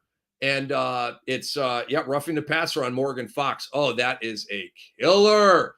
That is going to move Denver probably inside the 10 here. You got to be kidding me, man. These calls on quarterback, they're going to be talking about this one. It's a bunch of garbage.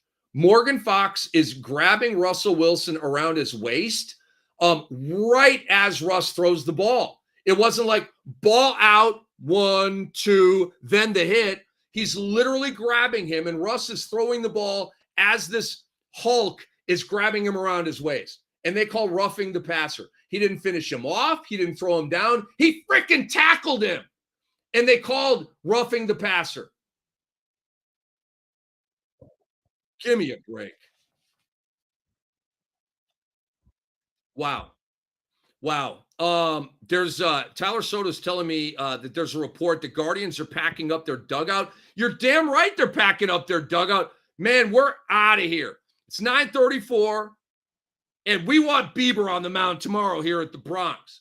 And we want to send the networks shuffling and scuffling here because now they're going to have to I don't know, like they got to get this game in. The National League Championship Series between the Phillies and Padres starts tomorrow night. They're not going to change that. So maybe now we get a day game tomorrow, maybe in the 3 o'clock, 4 o'clock window before we come on here. And it'll be the Yankees hosting the Guardians, or maybe they find a way to get the game in tonight. But Tyler's telling me there's a report the Guardians are emptying their dugout, and I think it's a brilliant move. We're out of here. We're taking our ish and we're going home. We don't want to play tonight because then we got Savali on the mound. We want Bieber on the mound, not Justin Bieber with lame R&B pop songs. We're talking about my wife is so pissed at me right now. She loves Justin Bieber. But I kid because I care. But no. Shane Bieber, the Bieber that really matters. The Cy Young level guy, right? All right, big play right here. 3rd and goal. Here's the last shot for Denver. 8 seconds left. Wilson back to pass over the middle. Threw it too hot. Through the hands of Greg Dulcich, who's got a touchdown earlier in this game. And with 5 seconds left, McManus, your boy McManus, will come out and he will kick a field goal here. And it will likely be 13-10 Denver over the LA Chargers as we will be at the break. We're at a break right now. Okay.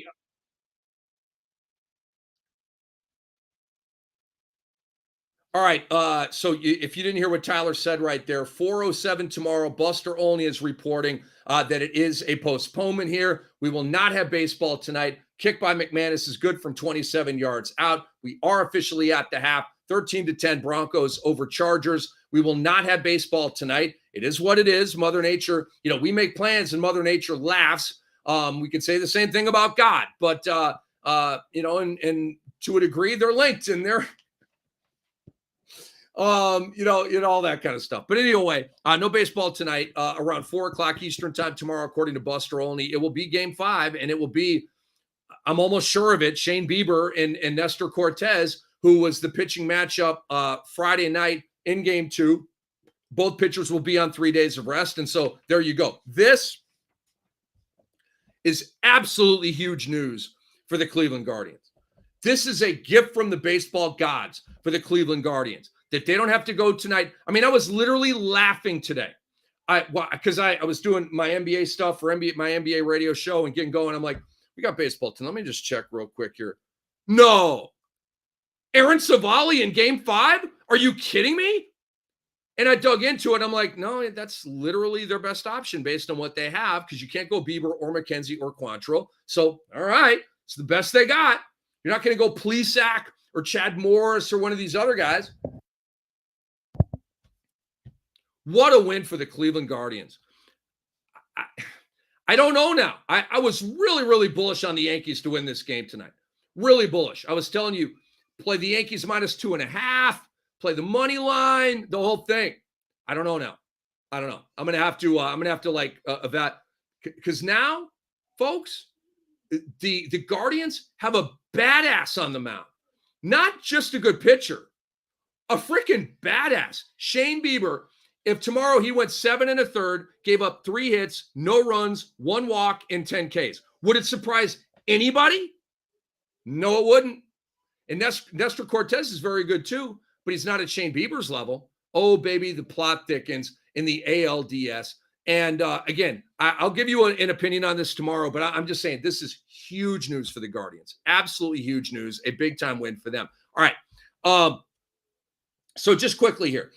Lakers out of the playoffs. Portland at 10, Sac at 11, the Houston Rockets at 12, the Utah Jazz at 13. We're really tanky here. 14 Oklahoma City, and 15 the San Antonio Spurs. When we come back, I have futures for you on the NBA awards. Okay, we'll talk MVP. We'll talk most improved. We'll talk coach of the year. We'll talk sixth man of the year. We'll do all of it, and we will do it next. You're with Rick Campbell right here on Bettor Sports Live. Don't go anywhere.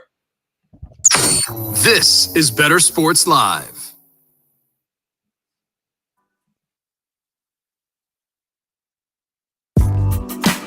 The Playbook with Fensty and Ronis, presented by FantasyAlarm.com. The only person, I've said this to you before, who I believe back then, of all those power hitters who truly was clean, Ken Griffey Jr. I mean, I think so when he got hurt. Body didn't change. We'll never know that for sure either. No, dude. We've seen guys who were not big take substances.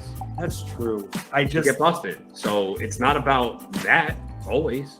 I hear you. It's just, don't you think with the way his career kind of went, you would think that he didn't take anything? I don't think he did, but we'll never know 100%. I'm going to keep telling myself that he didn't. The one pure player, I mean, he's my favorite baseball player of all time. In the 1990s, Ron, as a kid, as a 5-year-old kid who plays video games and collected cards, there was no one cooler than Ken Griffey Jr. I still wear my hat backwards because Ken Griffey Jr. did it and he looked really cool doing that, wearing a backwards baseball cap. Like, he made everything the guy did looked cool. Even the home run in the movie Little Big League, it's acting, it's all, I guess, fake, but even he made that look cool. I mean, Ken Griffey Jr., you're a little bit older than me, but in the 90s, was there besides Michael Jordan, was there a more loved athlete than Ken Griffey Jr.? Yeah, no, I love Griffey. He's one of my favorite players ever, from defensively to hitting his swing. And yeah, I would have loved to see what he could have done if he had stayed healthy, the final numbers he finished with. So no, I was a huge fan of Ken Griffey, and it's a shame though that all those injuries towards the end of his career just really limited the production he put up, but he still put up elite numbers. He was so fun to watch. So I'm a huge Ken Griffey guy. And here's the other thing too. So 1994, the season got shortened because of the strike. And he finished with 40 homers in 111 games that year, man. And then he had 56 2 years in a row, 97 and 98, and then 48. He had a stretch 4 years in a row, 49, 56, 56, 48, 40. I mean, unbelievable. And then, yeah, once he hit like 31, he started to miss games, 111, 70, 53, 83. So think about that, all those years that he lost, and he still hit 630 home runs, man. Yeah. So if he was clean, he would have been the all-time home run champion. Again, we're all guessing here, but you would think, all right, well, once he got into age 31, 32, that's when the body started breaking out, which is typical, right, for someone who's not using anything, whereas we saw Barry Bonds just get better with age, and we did not see that with Griffey. So look at 2001, where he's 31, he played on, look at the home runs decline, 8, 13, 20, 35, 27, 30, 18, 15 to his age 38 season. Even age 39 in 170 games, he had 19 home runs. So he probably would have definitely been the all-time home run leader had he been able to stay healthy. Bettor Sports Network, it's sports talk done better.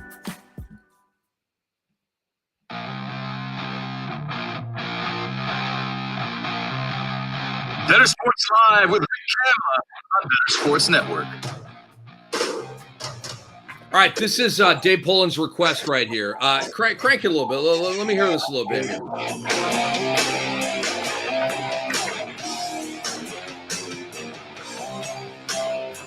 That's what I'm talking about.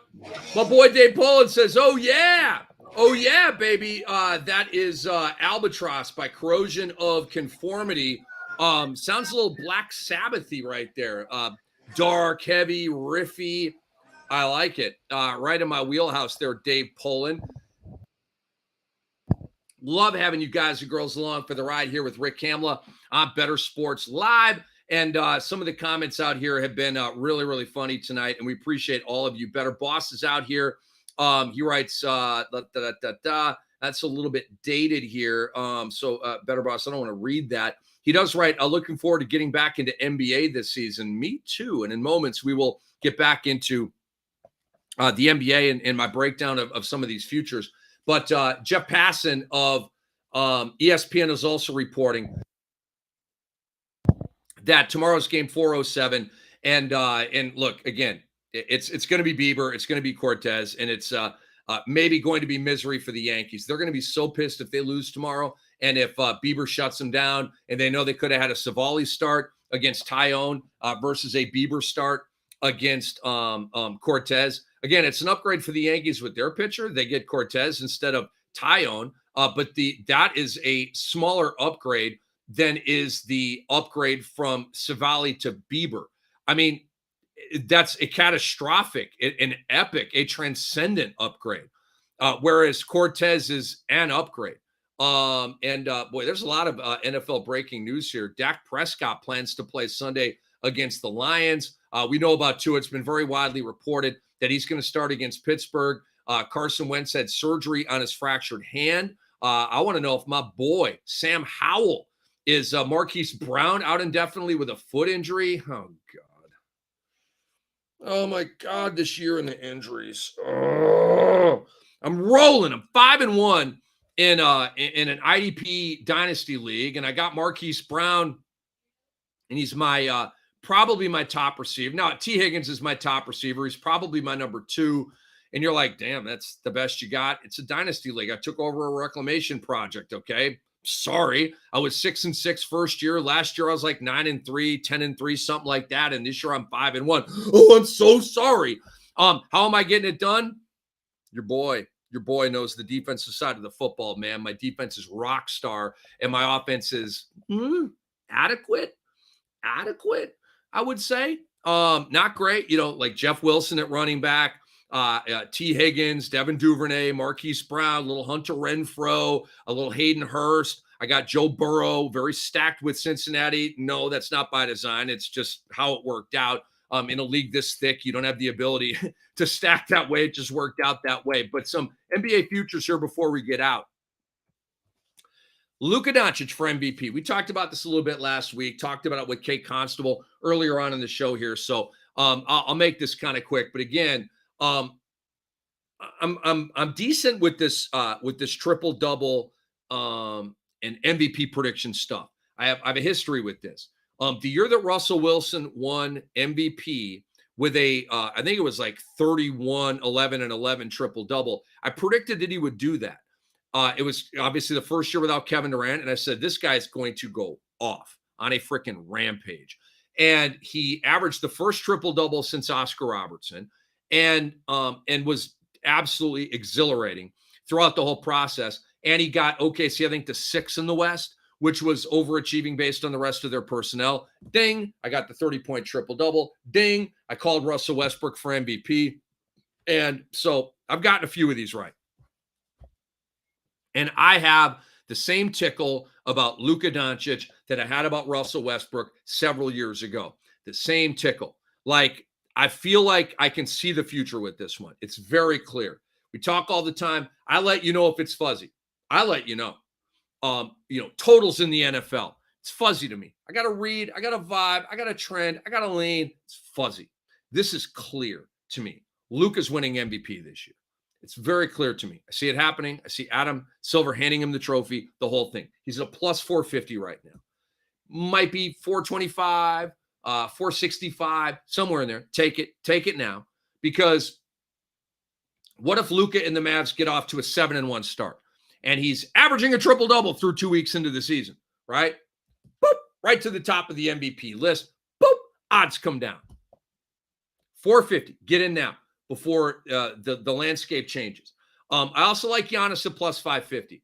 And I would recommend a little hedgy on this. And again, I'm clear on Luka, but Giannis to me is going to make this a 2-horse race. And I believe the debate is going to be Giannis and Luka for MVP. It usually crystallizes to 2 guys. I believe it's going to be Luka and Giannis, and I believe Luka is going to win it. But if you do a little combo package there, I mean, hell, make it you can't make it a parlay because you'll lose one of the sides. But Giannis at a plus 550, but more Luka at a plus 450. And he's at the top of the list. He's the chalk guy. He is. He's number 1 on the Vegas sports to win MVP right now.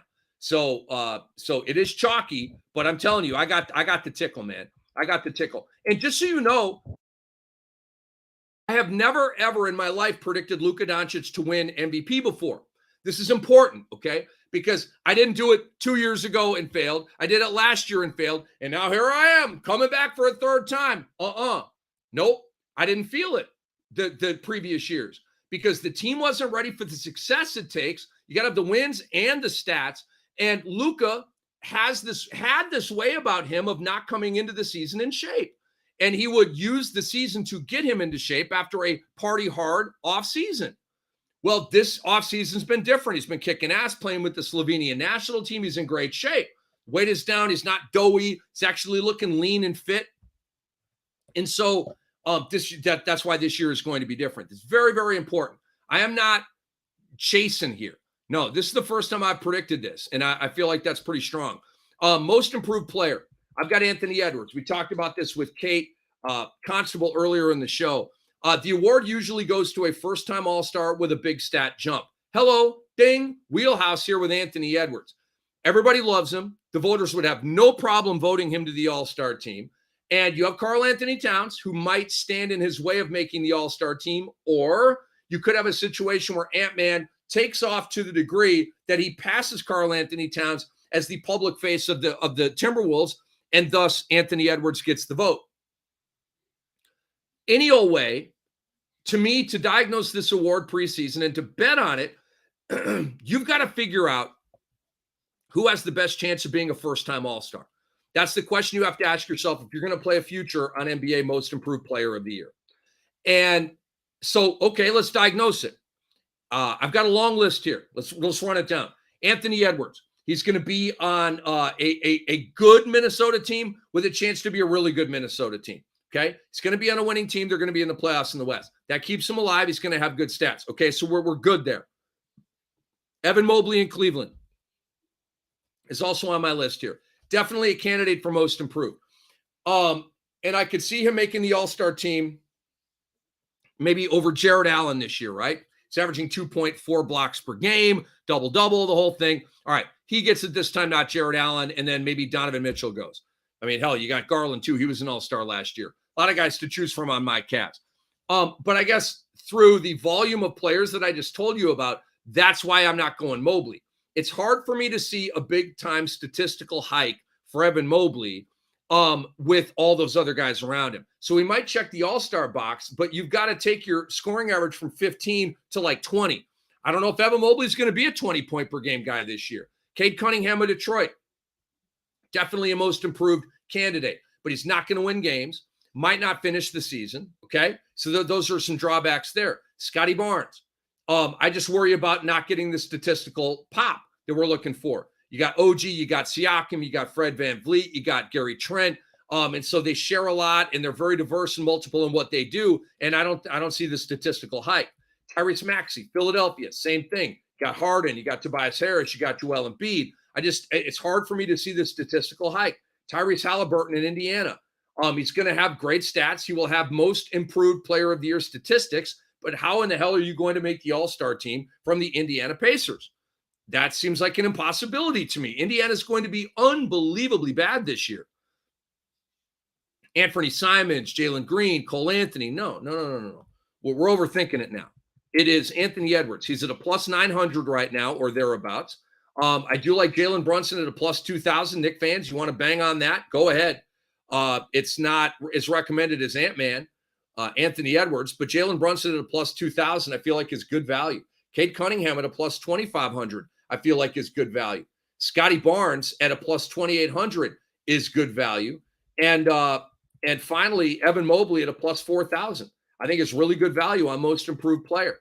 But again, we should be focusing on Anthony Edwards here at a plus 900 because you don't even have to really go dark horse to get great odds. He's a chalky guy, and you're getting great odds here. 9-1, 8-1, whatever the return is on that, go bang it. And Dave Pollin already said he's in. He's $100 invested in on that, on Anthony Edwards to win most improved. At 8-1 is what he said. Let's go to Coach of the Year. It's Rick Hamla on Bettor Sports Live. Nothing going on in the game. Quick, looked like a 3-and-out for Denver. Might have been a second series, but nevertheless, punt for them. And boy, they did a good job flipping the field right there. Their punter sent it all the way back. It'll be Charger ball at about their 28-yard line when play resumes out there at beautiful SoFi Stadium. Coach of the Year, I have JB Bickerstaff of the Cleveland Cavaliers. And then I have Willie Green. Then I have Tyronn Lue of the Clippers. Willie Green, of course, of the Pelicans. Then I have Jason Kidd, number 4 of the Dallas Mavericks. And then I've got Steve Kerr at number 5 of the Warriors. Wow. As I look at these odds, Steve Kerr is number 1 right now. Let me see if this has changed. Because again, these were like I don't have time to do that search. I don't want to put you through that. So these numbers are close. If not right on, they're still going to be very close. Steve Kerr at a plus 700. Wow. Where's my guy? He's like so far down the list here. JB Bickerstaff at a plus 1600. Willie Green at a plus 1600. There's your bet. And hedge if you want. Go ahead. I believe these are the 2 guys that are going to be in the running for it. And it honestly, it's kind of hard to determine like which one. I'm going with JB Bickerstaff for Coach of the Year, but Willie Green coaches the Pelicans. They're going to be incredibly visible, incredibly sexy, have some of the best highlights in the league, Zion and Ingram and CJ McCollum and all these guys. And they're just kind of an it team. So there's going to be a big time poll right there. Remember, voters determine who wins these bets. Vegas does not. On the court does to a degree, but not all the way to the end. Voters vote on these awards. We have to rely on reading them, right, to get an understanding of this. And that's very, very important to note. And I will be polling NBA types and that kind of thing to give us an idea here. And I'll go out to some voters, maybe 5 voters that I know. And, hey, what do you think about this? And if there's a consensus or something, that's strong because these are the guys voting on the awards, right? So nevertheless, JB Bickerstaff at a plus 1600. I freaking love that bet. I freaking love it. And I would also play Willie Green at a plus 1600 and cover my ass a little bit on that. Steve Kerr at a plus 700. Why, right? He's with Golden State. Why would he be this high? Well, hello, the Draymond Green situation. And you lost some guys in the offseason. And that's the best I got for theorizing why Steve Kerr is first at plus 700. Chris Finch of the Timberwolves is next at a plus 900. Taylor Jenkins at a plus 1,000. He missed his window. Don't put money on Taylor Jenkins. I would have voted for him last year. He did not win. Monty Williams won. But last year, Taylor Jenkins led Memphis to 56 wins, tied a franchise high. They were 20-5 without Ja Morant. Last year was that special perform magic year. They're coming back to the pack, and Jenkins missed his window. Tyronn Lue at a plus 1,000. I like it. I do. But not as much as JB Bickerstaff at a plus 1,600 or Willie Green at a plus 1,600. All right, Defensive Player of the Year. As we move along here with some futures with the NBA awards and my predictions here. I've got Rudy Gobert winning Defensive Player of the Year. It's very, very chalky. He's won the award 3 times, and there's a lot of candidates. Giannis Antetokounmpo, Ben Simmons, Marcus Smart, last year's winner, Draymond Green, Bam Adebayo, who Antonio Daniels told me today was his pick for Defensive Player of the Year. But I'm going Gobert, and it's very chalky, and the odds are quite different from everybody else. Gobert is at a plus 450. Bam Adebayo is a plus 700. Giannis a plus 800. Let's stop right there. Because the other guys, to me, I just don't see it. Vegas is kind of telling you that it's a 3-guy race. Gobert, Adebayo, and Giannis. Gobert, the reason why I like Gobert, he's going to Minnesota. It's a change of scenery. He is going to completely transform their defense from whatever it was last year and take it in a very positive direction. And that's going to create a lot of really good analytics. And we know how much these mean to writers and smart people like that. So they're going to dig into the analytics and say, Rudy Gobert has improved Minnesota in this category and in this metric and in this analytic and all this kind of stuff. And he's going to be on a lot of big platforms with a very visible team and a very sexy team. And but it's the newness of it, right? Another year in Utah. No, he's not going to win the award. Same old Rudy Gobert being a rock star in Utah. This is him being a rock star defender and in Minnesota, a new environment. So I really like Rudy Gobert at a plus 450 for you. So we are just about out of time, ladies and gentlemen. Tomorrow night will be opening night in the NBA. We will be giving you, obviously, advice on the Phillies and Padres, the 2 NBA games. We'll be talking about some NBA win totals. We'll be talking NFL as well with some game breakdowns. We'll obviously be talking about Monday Night Football here. So big thanks to Tyler and Anthony behind the glass. I'm Cam. We'll see you tomorrow night.